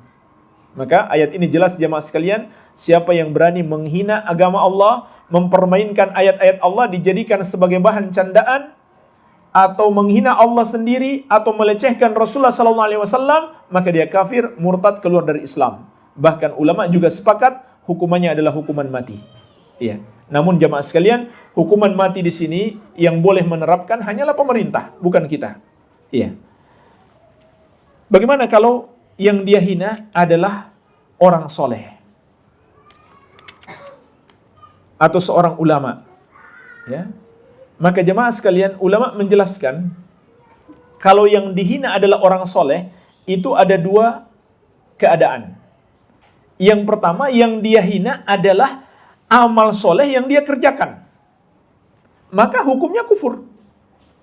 Kalau dia menghina orang soleh disebabkan amal soleh yang dia kerjakan, ya. Contohnya, lihat ada orang mengamalkan sunnah berjenggot, dia bilang kambing, ya. Misalkan, atau wanita berjilbab, apalagi bercadar, dia bilang ninja Hattori. Misalkan, dengan maksud memperolok-olok, maka ini adalah kekufuran jemaah sekalian. Jangan main-main. Ini ucapan kelihatan sepele, ya, ringan, tapi ini konsekuensinya berat, kekufuran. Ya, lihat ada orang yang mengamalkan sunnah Nabi sallallahu alaihi wasallam. Nabi bersabda, "Ma asfala minal ka'bain minal izari finnar." Pakaian apa saja yang menutupi mata kaki, tempatnya di neraka. Ya, ada orang pakai celana di atas mata kaki, dia bilang kebanjiran. Ya, misalkan. Maka ini kekufuran, hati-hati. Ini keadaan yang pertama. Keadaan yang kedua, kalau yang dia hina itu adalah pribadi orang soleh tersebut. Sifatnya pribadi. Maka tidak diragukan lagi, itu adalah dosa besar, namun tidak sampai kekafiran. Ya. Ini jemaah sekalian, yang ke-6. Kita masuk yang ke-7. As-sihru. Sihir. Pembatal keislaman yang ke-7 adalah sihir. Wa minhu sarfu wal ataf. Dan diantara bentuk sihir itu adalah as-sarfu wal ataf. As-sarfu itu memisahkan orang yang saling cinta. Di antaranya memisahkan suami istri. Ya, atau apa saja, misalkan ada rekanan dagang, rekanan bisnis, dibuat saling benci supaya nggak berbisnis gara-gara hasad. Naudzubillah. Atau sebaliknya al-ataf, membuat orang yang tidak saling mencintai atau bahkan saling benci menjadi saling mencintai. Faman fa'alahu aw radiya bihi kafar. Siapa yang melakukannya atau ridho dengannya, maka dia kafir. Ini pembatal keislaman yang ke-7. Melakukan sihir. Termasuk juga mempelajari dan mengajarkan sihir. Ini semuanya adalah kekufuran. Ya, dalilnya kata Syekh adalah firman Allah Subhanahu wa taala, "Wa ma yu'allimani min ahadin hatta yaqula innama nahnu fitnatun fala takfur." Dan tidaklah dua malaikat itu mengajarkan kepada seorang pun sihir itu, sampai mereka berdua mengatakan, "Kami ini hanya ujian, maka janganlah kamu kafir." Jemaah sekalian, ini adalah surat Al-Baqarah ayat 102, berbicara tentang Harut dan Marut. Harut dan Marut ini adalah dua malaikat yang Allah utus ke muka bumi sebagai ujian. Ujiannya adalah mengajarkan sihir. Siapa yang belajar sihir, maka dia kafir. Siapa yang tidak mau belajar, maka dia lolos ujian. Dialah orang beriman. Makanya malaikat ini tidak akan mengajari sebelum mereka ingatkan, "Innama nahnu fitnatung fala takfur." Kami ini hanya fitnah, hanya ujian bagi kamu, maka janganlah kamu kafir. Maksudnya kamu jangan belajar sihir, karena sihir itu adalah kekafiran. Jadi ayat ini jelas, siapa yang belajar sihir, dia kafir. Orang yang mengajarkan sihir juga kafir. Ayat yang sama Allah berfirman, "Wa ma kafara Sulaiman walakinna syayatina kafaru yu'allimuna an-nasa sihra." Tidaklah Nabi Sulaiman itu kafir, melainkan yang kafir adalah setan-setan karena mereka mengajarkan sihir kepada manusia. Ayat ini menjelaskan salah satu sebab kekafiran syaitan karena mengajarkan sihir kepada manusia. Itu baru ngajar, baru belajar. Apalagi mempraktikkan sihir. Bahkan jemaah sekalian, orang yang ridho terhadap sihir juga kafir. Dan ini sebenarnya berlaku umum. Meridhoi kekafiran adalah kekafiran. Ini termasuk dalam pembatal keislaman yang ketiga tadi. Membenarkan kekafiran. Meridhoi kekafiran berarti membenarkan kekafiran. Itu juga adalah kekafiran. Hati-hati jemaah sekalian. Kita mungkin nggak melakukan langsung, tapi hati kita ridho, sepakat, setuju, membenarkan, maka kita kafir. Sebagaimana kita bahas tadi pada pembatal keislaman yang ketiga, ya. Dan di antara dalilnya adalah firman Allah Subhanahu wa taala surat An-Nisa ayat 140. Allah berfirman, "Wa qad nazzala 'alaikum fil kitabi an idza sami'tum ayatillahi yukfaru biha wa yustahza'u biha fala taq'udu ma'ahum hatta yakhudu fi haditsin ghairi innakum idzam mithluhum." Kata Allah, dan sungguh telah diturunkan kepada kalian di dalam Al-Qur'an, apabila kalian mendengarkan ayat-ayat Allah diingkari atau dipermainkan, maka jangan kamu duduk-duduk bersama orang yang melakukannya. Kenapa? Kalau kita duduk di situ berarti ridho. Berarti ridho dengan perbuatan mereka. Sampai mereka melakukan pembicaraan yang lain. Kalau kamu melakukannya, kamu termasuk mereka. Kamu kalau begitu, kata Allah, termasuk orang-orang yang mengingkari dan mempermainkan ayat-ayat Allah itu. Inilah jemaah sekalian, mengapa kita tidak boleh menghadiri acara-acara atau kegiatan-kegiatan yang di situ mengandung kemungkaran.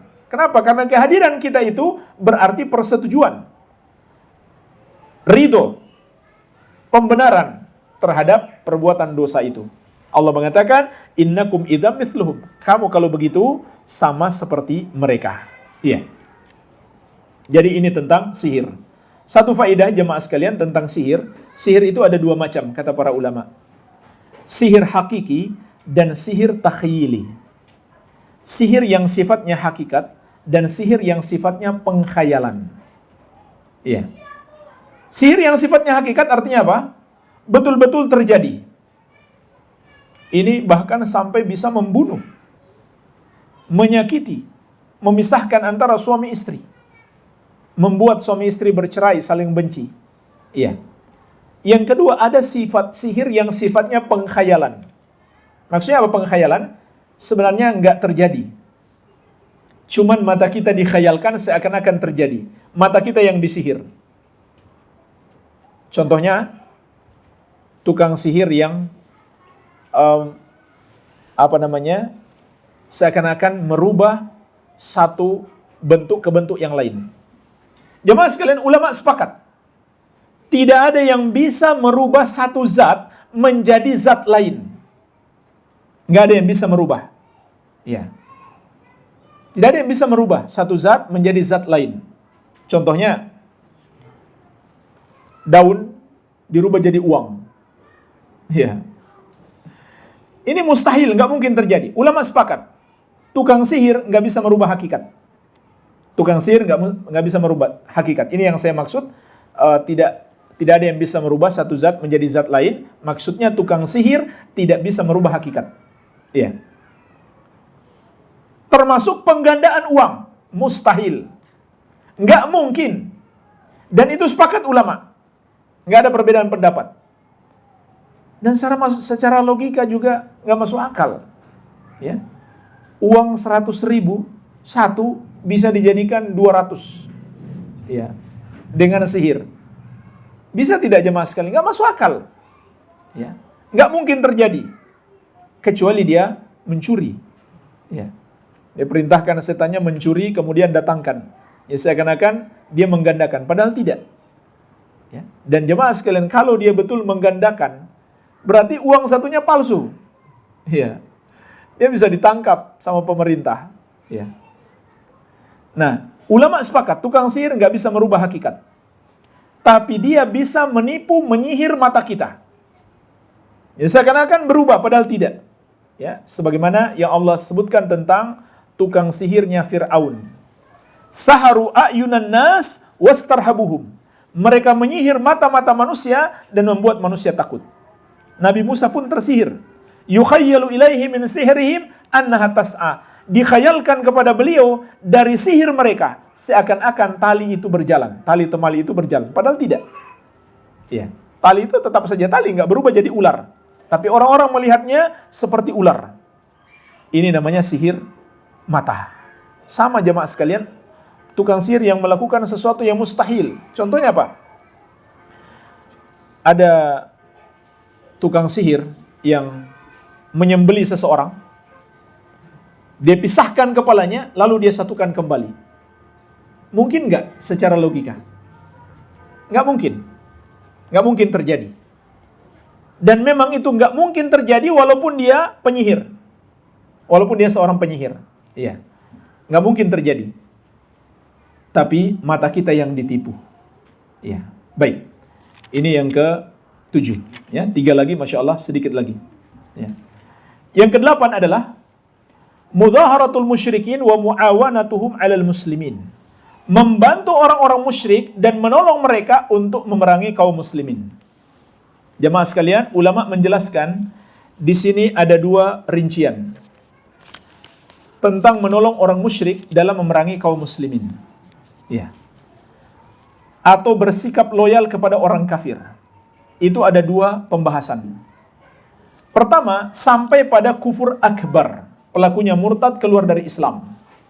Pelakunya murtad keluar dari Islam. Apabila dia bersikap loyal kepada mereka karena membenarkan agama mereka, atau setuju dengan agama mereka, atau benci kepada Islam, maka dia kafir seperti mereka. Tetapi kalau dia bersikap loyal kepada mereka hanya karena sifatnya duniawi, ya, misalkan dia pingin dikasih harta oleh mereka, bukan karena setuju dengan agama mereka, bukan pula benci kepada Islam, maka ini adalah dosa besar, tidak sampai membuat dia kafir. Ya, dosa besar namun tidak sampai membuat dia kafir. Ya. Walaupun dalam ayat sifatnya umum. Di sini penulis menyebutkan surat Al-Maidah ayat ke-51. Wa may yatawallahu minkum fa innahu minhum innallaha la yahdil qaumadz zalimin. Siapa di antara kalian yang bersikap loyal kepada orang-orang kafir, maka dia bagian dari mereka. Artinya dia kafir. Sesungguhnya Allah tidak memberikan hidayah kepada orang-orang yang zalim itu.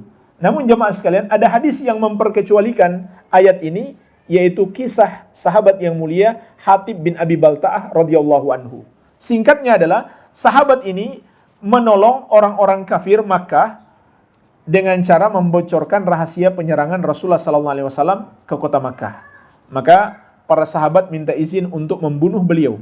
Tapi Nabi SAW melarang para sahabat untuk membunuhnya karena beliau melakukan itu bukan karena benci kepada Islam, tetapi karena ingin menyelamatkan keluarganya yang masih tersisa di Makkah. Baik, ini yang ke-8, soal orang yang bersikap wala kepada orang-orang kafir. Yang ke-9, man i'taqada anna ba'dan nas yasa'ahu al-khuruj an syariati Muhammadin sallallahu alaihi wasallam kama wasi'al Khadir al-khuruj an syariati Musa alaihi salam fahuwa kafir. Barang siapa berkeyakinan bahwa ada sebagian orang yang boleh keluar dari syariat Nabi Muhammad sallallahu alaihi wasallam sebagaimana Khidir boleh keluar dari syariat Musa alaihissalam, maka dia kafir. Contohnya jemaah sekalian, orang yang membagi agama ini menjadi 2, syariat dan hakikat, atau jadi 4, syariat, tarekat, hakikat dan makrifat, atau jadi 5 ditambah yang kelima ma'rifatullah. Iya. Semua pembagian ini pertama mengada-ada dalam syariat, nggak ada petunjuknya dari Rasulullah sallallahu alaihi wasallam. Namun kalau sampai ada keyakinan, jika seseorang sudah sampai derajat hakikat, dia tidak perlu lagi syariat, maka keyakinan ini kafir. Pelaku orang yang meyakini hal itu, dia kafir, murtad, keluar dari Islam. Kenapa jemaah sekalian? Karena itu sama saja dia mengatakan, Nabi tidak lagi diutus kepadanya. Dia sudah sampai derajat hakikat. Syariat Nabi hanya berlaku bagi orang yang masih dalam tingkatan syariat. Padahal Allah menyatakan, Qul ya ayuhan nasu inni rasulullahi ilaikum jami'an. Katakan, wahai manusia, sesungguhnya aku utusan Allah kepada kalian semuanya. Surat Al-A'raf ayat 158.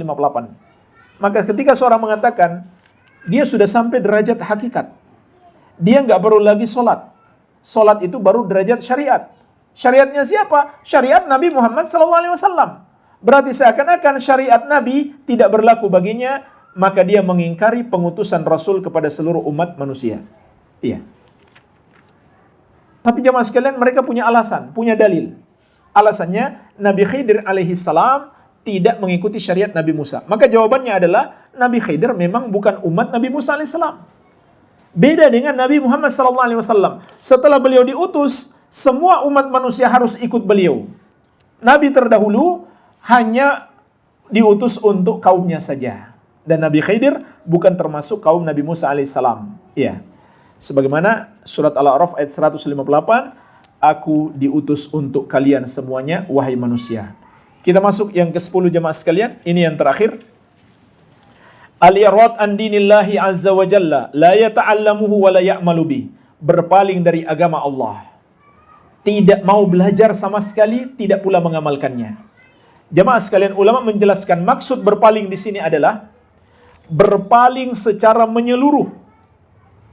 Tidak sama sekali mau belajar agama Islam. Walaupun dia nggak benci, tapi dia juga tidak cinta. Ya, berpaling di sini juga bermakna bersikap netral. Ya, dia nggak benci, tapi dia juga nggak mendukung. Ya, nggak cinta. Dia cuek saja. Seakan-akan nggak ada orang yang mengajarkan agama yang mulia ini. Dia nggak mau belajar sama sekali, tidak mau pula mengamalkannya. Ya. Maka ini adalah kekufuran. Sebagaimana firman Allah, "Wa man adlamu mimman dzukira bi ayati rabbih tsumma a'rada anha, inna minal mujrimina muntakimun." Surat As-Sajdah ayat ke-22. Dan siapakah yang lebih zalim daripada orang yang diperingatkan kepadanya ayat-ayat Rabb-nya kemudian dia berpaling darinya. Dia sudah diingatkan tapi dia berpaling. Dia tidak mau tahu, dia cuek saja. Maka kata Allah, kami akan mengazab orang-orang yang melakukan dosa tersebut.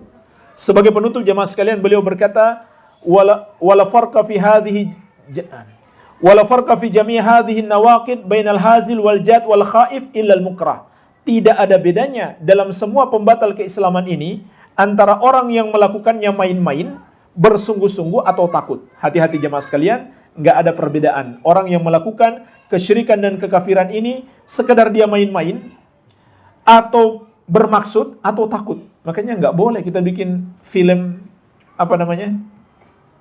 pertikaian antara Nabi dan orang-orang kafir atau sahabat dan orang kafir. Kemudian ada yang memerankan sebagai orang kafir. Nggak boleh. Dia kafir. Nggak ada ceritanya main-main di sini. Ya. Walaupun nggak bermaksud, sama. Bahkan orang yang takut sekalipun. Kenapa dia melakukan kesyirikan? Karena takut. Yang dibolehkan hanyalah orang yang dipaksa, sedangkan hatinya masih beriman.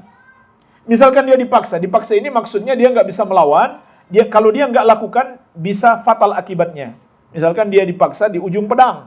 Kalau kamu nggak mencaci Rasul, misalkan, kita akan potong jari kamu satu persatu. Dia nggak bisa melawan, nggak bisa lari. Dia lemah. Maka di sini dia boleh mengikuti paksaan mereka, tapi hatinya nggak setuju. Iya, hatinya mengingkari. Sebagaimana Allah sebutkan dalam surat An-Nahl ayat 106. Illa man ukriha wa qalbuhu mutmainnun bil iman. Kecuali orang yang dipaksa dan hatinya tetap tenang dalam keimanan. Kata beliau, wa kulluha min a'zami ma yakunu khatara wa min aktsari ma yakunu wuqu'a.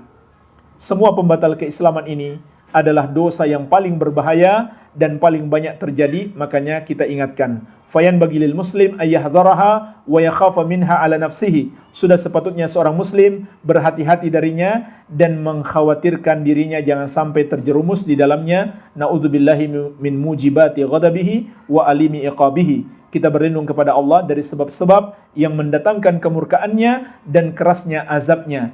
Wa sallallahu ala khairi khalqihi Muhammad wa alihi wa sahbihi wasallam. Alhamdulillah jemaah sekalian, kita sudah selesai dari pembahasan 10 pembatal keislaman. Masya Allah, satu kitab selesai. Ya. Alhamdulillah. Kita jawab beberapa pertanyaan. Apakah boleh berdoa ketika sujud dengan menggunakan bahasa Indonesia karena belum tahu bahasa Arab? Sebagian ulama mengatakan boleh insya Allah karena Allah memahami bahasa kita dan karena doa itu kita butuh. Ya. Kalau memang kita belum tahu doa seperti yang diajarkan Nabi sallallahu alaihi wasallam boleh, tapi dengan syarat kita jangan terus-menerus seperti itu. Harus belajar. Ya. Kalau memang belum tahu, maka boleh insyaallah taala. Hanya karena dia belum tahu, tapi ya, dia harus belajar. Kita menitipkan doa kepada orang yang akan umroh atau haji. Misalnya, tolong doakan saya biar cepat sembuh, biar saya bisa umroh juga, dan semisalnya. Apa yang diperbolehkan Ustaz? Ini yang kita bahas tadi. Tawasul yang diperbolehkan yang kedua, minta didoakan. Iya, ini boleh. Kawan kita tahu Masya Allah dia orang soleh, dia orang baik, minta didoakan. Iya, ini sangat bagus. Terutama orang yang melakukan safar. Terlebih safarnya untuk ibadah. Musafir itu adalah termasuk orang yang akan dikabulkan doanya. Iya. Kalau ziarah kubur diperbolehkan tidak Ustadz? Dalam niatnya mengingat mati. Apa saja yang boleh dilakukan pada saat berziarah? Ziarah kubur itu hakikatnya dua saja. Satu, mengingat mati. Yang kedua, mendoakan orang yang dikubur itu. Baik doa secara umum terhadap seluruh kaum muslimin maupun doa khusus untuk keluarga kita. Itu saja, jangan lebih daripada itu. Ya, itu yang disunnahkan. Ya.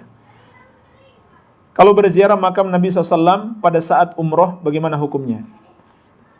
Kalau kita sudah tiba di Madinah, maka kita niatkan untuk berziarah ke makam Nabi SAW. Adapun kita masih berada di Makkah, atau bahkan masih ada di negeri kita, masih menempuh jarak safar untuk sampai ke makam Nabi Sallallahu Alaihi Wasallam, maka kita tidak dianjurkan untuk berniat berziarah ke kuburan beliau. Ini dipahami oleh para ulama dari hadis Nabi Sallallahu Alaihi Wasallam, la tushaddur rihal illa ila thalathati masajid. Tidak boleh melakukan perjalanan jauh karena bertujuan untuk satu tempat kecuali ketiga masjid. Masjid Nabawi, Masjidil Haram, Masjidil Aqsa. Jadi nggak boleh kita niat dari rumah untuk berpergian jauh karena kemuliaan satu tempat atau karena ibadah khusus di situ. Kecuali tiga masjid ini. Jadi niatkan ke Madinah untuk apa? Salat di Masjid Nabawi. Tapi kalau sudah masuk di kota Madinah, sudah tidak menempuh jarak safar, boleh kita niat berziarah ke makam Nabi Sallallahu Alaihi Wasallam. Iya. Apa yang kita lakukan di sana? Itu aja. Ingat mati dan mengucapkan salam kepada Rasulullah Sallallahu Alaihi Wasallam. Sudah selesai. Nggak usah terlalu lama-lama di situ. Dan juga lama-lama di situ mengganggu orang. Ya, apalagi di musim padat manusia. Ya. Dan jemaah sekalian, berziarah nggak ada hubungannya dengan amalan umroh. Kita nggak ke Madinah, umroh sudah sah. Umroh itu berlaku di Makkah, haji berlaku di Makkah, nggak ada hubungannya di Madinah. Orang Madinah harus ke Makkah untuk haji dan umroh. Iya. Jadi nggak ada hubungannya. Cuman kita sudah sampai di Makkah, sayang kalau nggak ke Madinah kan? Ya, kapan lagi ke sini? Untuk memanfaatkan itu aja, tapi nggak ada hubungannya umroh dengan berziarah ke Madinah atau berziarah ke kubur Nabi Sallallahu Alaihi Wasallam. Nggak ada hubungannya. Iya. Benarkah kelak di akhirat orang pemakan riba tidak mendapatkan syafaat dari Rasulullah Sallallahu Alaihi Wasallam? Saya belum tahu dalilnya.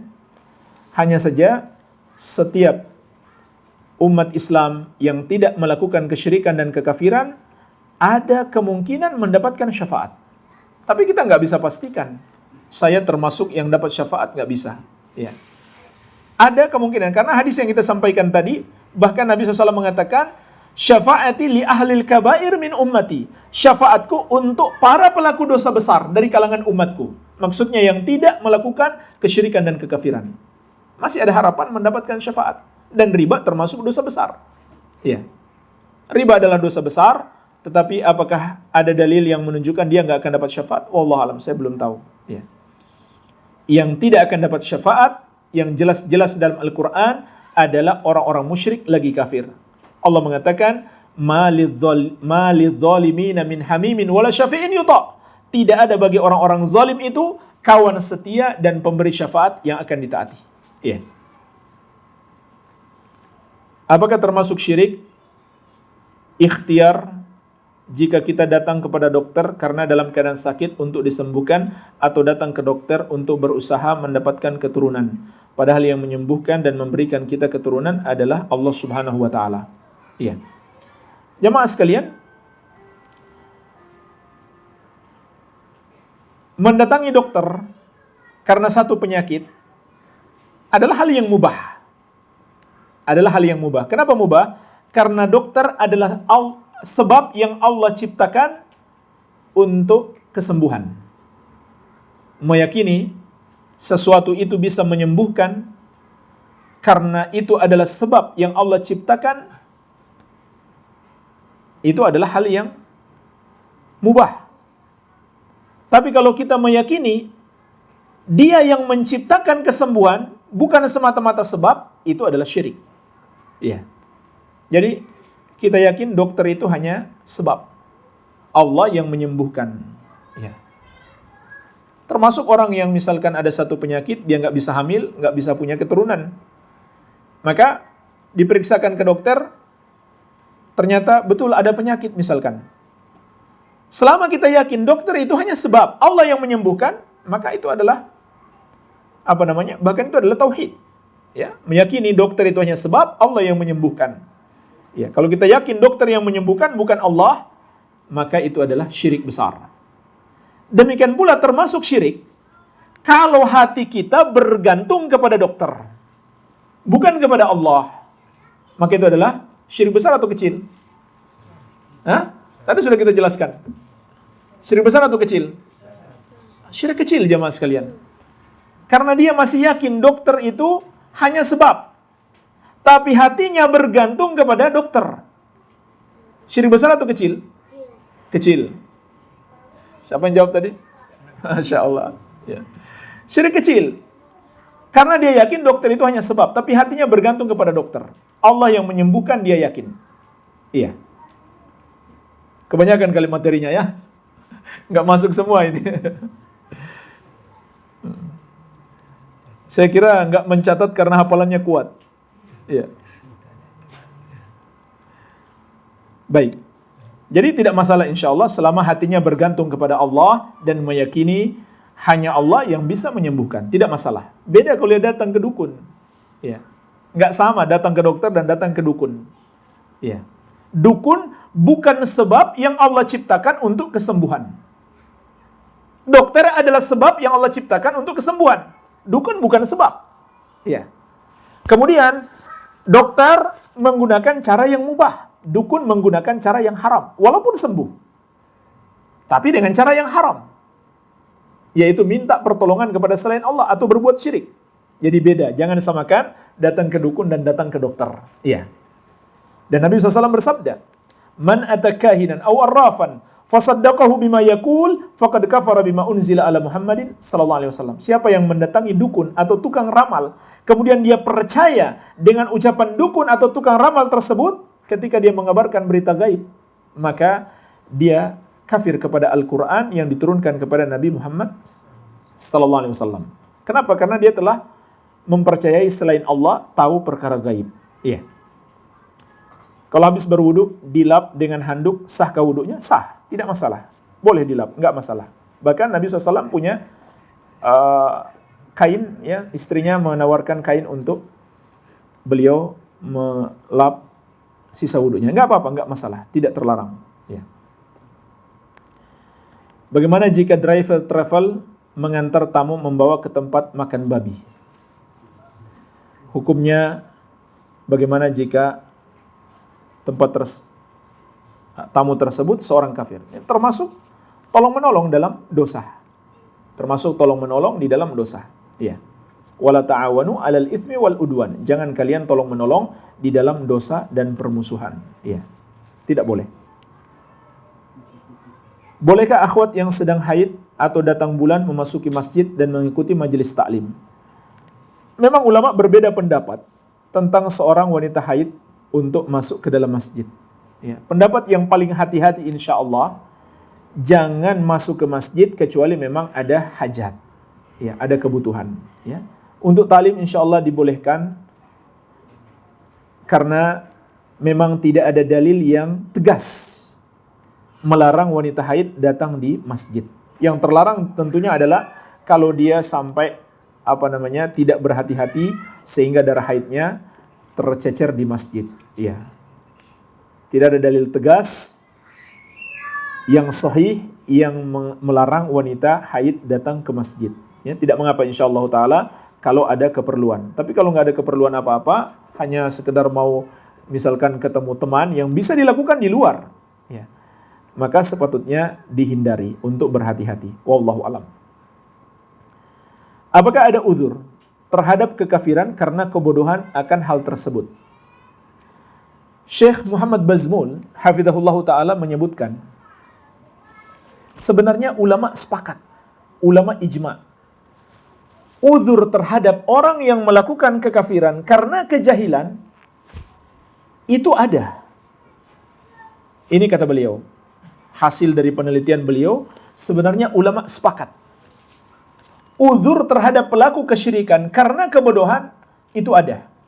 Hanya saja ulama berbeda pendapat dalam penerapannya. Mana yang pantas diberi uzur, mana yang tidak pantas. Karena kebodohan itu ada dua macam. Ada orang bodoh tanpa sengaja, ada orang bodoh sengaja. Sengaja gak mau belajar. Alasannya apa? Kalau banyak tahu nanti banyak dosa. Ya. Kalau gak mengamalkan. Justru dia dosanya double. Dosa gak mau tahu, dan dosa yang dia lakukan karena dia tidak tahu. Karena nggak tahu itu dosa, dia lakukan. Jadi dosanya double. Nah, orang yang sengaja ini nggak mau belajar, padahal ada ustadz, ada siaran-siaran dakwah, ada buku-buku yang bisa dia pelajari. Dia nggak mau belajar. Karena dia nggak mau belajar, dia terjerumus dalam kekafiran, maka tidak ada uzur baginya. Tapi orang yang berusaha belajar, qaddar Allah ketemunya semua ustadznya, semua kiainya ngajarin syirik. Ya. Nggak ketemu orang yang mengajarkan tauhid yang benar kepadanya. Maka orang seperti ini dapat uzur, dia diberi uzur. Ya. Di antara dalilnya adalah firman Allah Subhanahu wa taala, "Wa ma kunna mu'adzibina hatta nab'atsa rasula." Kami tidak mengazab sampai kami mengutus rasul. Ya. Nah, dalam penerapan seperti ini ulama berbeda pendapat. Ya, ada yang mengatakan karena Al-Qur'an sudah disampaikan, karena di masa ini misalkan di masa ini informasi sudah betul-betul mudah kita akses, maka dia nggak ada uzur sama sekali karena sudah sampai padanya. Iya. Nah, sebagian ulama mengatakan walaupun informasi sudah betul-betul mudah diakses, tapi kenyataannya dia belum ketemu, belum sempat belajar kepada orang yang mengajarkan ajaran yang benar kepadanya, dia tetap diberi uzur. Iya. Intinya ini termasuk perbedaan pendapat ulama. Termasuk perbedaan pendapat ulama.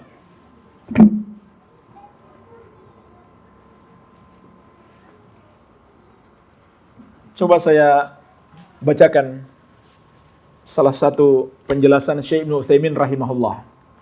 Ini perlu kita ingatkan karena ada sebagian orang yang berusaha menjadikan ini sebagai sebab perpecahan. Ya, mereka membangun al-wala wal bara dari perbedaan pendapat ulama ini. Ya, yaitu orang-orang yang mengatakan tidak ada uzur. Tidak ada uzur. Kemudian mereka memusuhi orang-orang yang mengatakan masih ada uzur. Ya, mudah-mudahan dapat ini. Ada di kitab Kasyfus Syubhat, Syarah Kasyfus Syubhat. Nanti antum bisa lihat, kalau anda nggak ketemu ini, lihat di kitab Syarah Kasyfus Syubhat, syarahnya Syekh Utsaimin rahimahullahu taala. Masih berapa menit lagi? 4 menit. Ya, subhanallah, anda nggak sempat nyari kayaknya ini. Ya. Nanti antum cari aja. Oh ini. Sebentar, halaman 35. Nah, kata Syekh Ibnu Utsaimin rahimahullah di Kasyfus Syubhat, Syarah Kasyfus Syubhat halaman 37. Al-ikhtilaf fi mas'alatil udhri bil jahli ka ghairihi minal ikhtilafat al-fiqhiyah al-ijtihadiyah. Perbedaan pendapat ulama dalam permasalahan memberikan udzur karena kejahilan terhadap orang yang melakukan kekafiran sama dengan perbedaan-perbedaan pendapat ulama dalam masalah fikih yang sifatnya ijtihad. Artinya apa? Jangan sampai perbedaan pendapat ini memunculkan pertikaian antara sesama ahlus sunnah. Ya, kita mengatakan dia masih bisa diberikan udzur, dia belum tahu. Ada saudara kita mengatakan enggak, dia kafir, enggak bisa kita beri uzur. Orang yang berbeda pendapat ini enggak boleh mereka bertikai gara-gara itu. Ini sifatnya ijtihad mereka, enggak ada wahyu yang turun kepada mereka mengatakan dia kafir. Enggak ada kan? Ini ijtihad mereka berdua. Satu mengatakan belum pantas dikafirkan, ada uzur. Satu mengatakan seharusnya dikafirkan, tidak ada uzur. Ini enggak boleh menjadi sebab perpecahan. Dan jemaah sekalian, kenapa perlu saya ingatkan dan perlu saya bacakan ucapan Syekh Ibnu Utsaimin? Karena ada orang-orang yang masuk dalam barisan ahlus sunnah untuk memecah belah ahlus sunnah dengan permasalahan ini. Iya. Sampai-sampai hampir setiap hari mereka bahas ini. Ya, dan mereka bangun al-wala wal bara dengan sebab ini. Siapa yang tidak mengkafirkan orang-orang yang tidak mereka uzur, mereka berlepas diri darinya. Ada. Hati-hatilah. Jangan sampai kita dipecah belah dengan sebab ini. Iya. Meyakini ada hukum selain hukum Allah adalah kafir. Maka wajib kita berlepas diri dari hukum demokrasi di negara ini. Ya, wajib berlepas diri dari semua hukum yang bertentangan dengan syariat Allah. Wajib kita berlepas diri. Ya, tetapi beda babnya dengan persoalan taat kepada pemerintah. Ini persoalan lain. Kita berlepas diri dari hukum tagut, dari hukum yang bertentangan dengan syariat Islam wajib.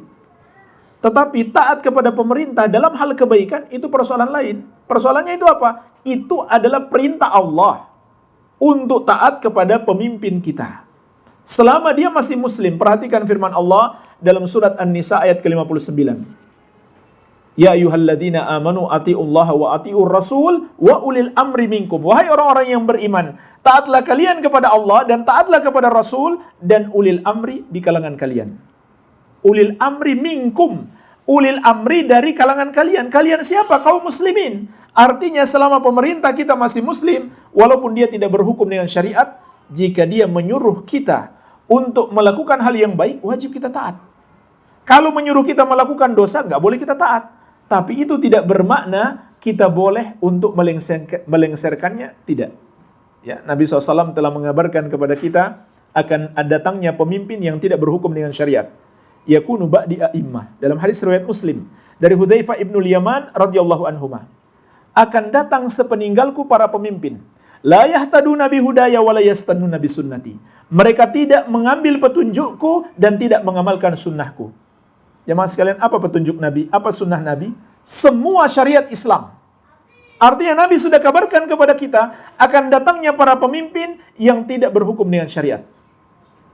Mau itu demokrasi, mau apapun. Bukan syariat. Bahkan kata Nabi SAW, وَسَيَكُمُ فِيهِمْ rijalun kulubuhum kulubus syayatin fi juthmani ins. Akan ada di tengah-tengah mereka para tokoh, para pejabat yang hati mereka hati setan dalam jasad manusia. Hudzaifah pun bertanya, ya Rasulullah, apa yang harus aku lakukan jika aku berjumpa dengan pemimpin seperti ini? Kata Nabi SAW, tasma'u wa tuti'u lil amir. Kamu harus wajib tetap tunduk dan patuh kepada pemerintahmu itu. Bahkan lanjutan hadis lebih dahsyat. Wa induriba dhahruk wa ukhidha maluk fasma' wa ati. Meskipun punggungmu dipukul dan hartamu dirampas, tetap dengar dan taat, tunduk dan patuh.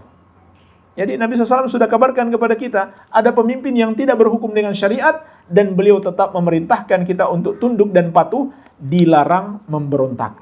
Iya, ini orang nggak paham. Dia pikir karena pemimpin ini hasil dari demokrasi, berarti nggak boleh ditaati. Padahal Nabi sudah mengabarkan akan datang pemimpin yang tidak berhukum dengan syariat, dan perintah kita taat kepadanya. Ini dua permasalahan yang berbeda. Iya.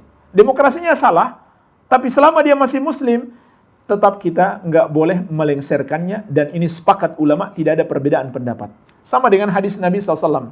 Dalam riwayat Abu Daud, At-Tirmidzi, dan yang lainnya, dari sahabat yang mulia Irbad bin Sariyah radhiyallahu anhu. Kata Nabi SAW, usikum bitaqwallahi azza wa jalla, wassam'i wa ta'a, wa in ta'ammara alaikum abdun habasyiyun. Aku wasiatkan kepada kalian untuk tunduk dan patuh. Sebelumnya aku wasiatkan kepada kalian untuk bertakwa kepada Allah dan tunduk dan patuh kepada pemerintah kalian, meskipun yang memerintah kalian adalah seorang budak. Seorang budak dari negeri Habasyah. Jemaah sekalian, pertanyaannya, bagaimana cara budak bisa memimpin? Kata Nabi SAW, kalau dia memimpin, kalian harus tunduk dan patuh kepadanya. Tapi bagaimana caranya dia bisa memimpin? Dia nggak mungkin bisa memimpin kecuali dengan cara yang tidak sesuai syariat. Apakah dia ikut pemilu atau dia merampas dengan cara memberontak? Kenapa jemaah sekalian? Karena kalau dia ikut syariat ulama sepakat budak nggak boleh jadi pemimpin. Sepakat ulama. Sama dengan kesepakatan ulama, orang kafir nggak boleh jadi pemimpin kaum muslimin. Ulama juga sepakat, budak tidak boleh jadi pemimpin. Jadi nggak mungkin dia memimpin kecuali dengan cara yang bertentangan dengan syariat. Tapi Nabi tetap memerintahkan kita tunduk dan patuh kepadanya walaupun dia seorang budak. Iya, jadi ini orang nggak paham, nggak bisa membedakan. Iya. Sudah habis waktu. Ya, Masya Allah. Ya. Baik, insya Allah ada tersisa pertanyaan, kita jawab di sesi berikutnya pada asar ya. Iya. Iya, insya Allah. Pada asar atau di Baitul Ma'mur. Semoga bermanfaat. Lebih dan kurangnya saya mohon maaf. Wabillahi taufik. Subhanakallahumma bihamdik. Asyhadu an la ilaha illa anta Astaghfiruka wa atubu ilaik. Wa sallallahu ala nabiyina Muhammadin wa alihi wasallam. Walhamdulillahirabbil alamin. Wassalamualaikum warahmatullahi wabarakatuh.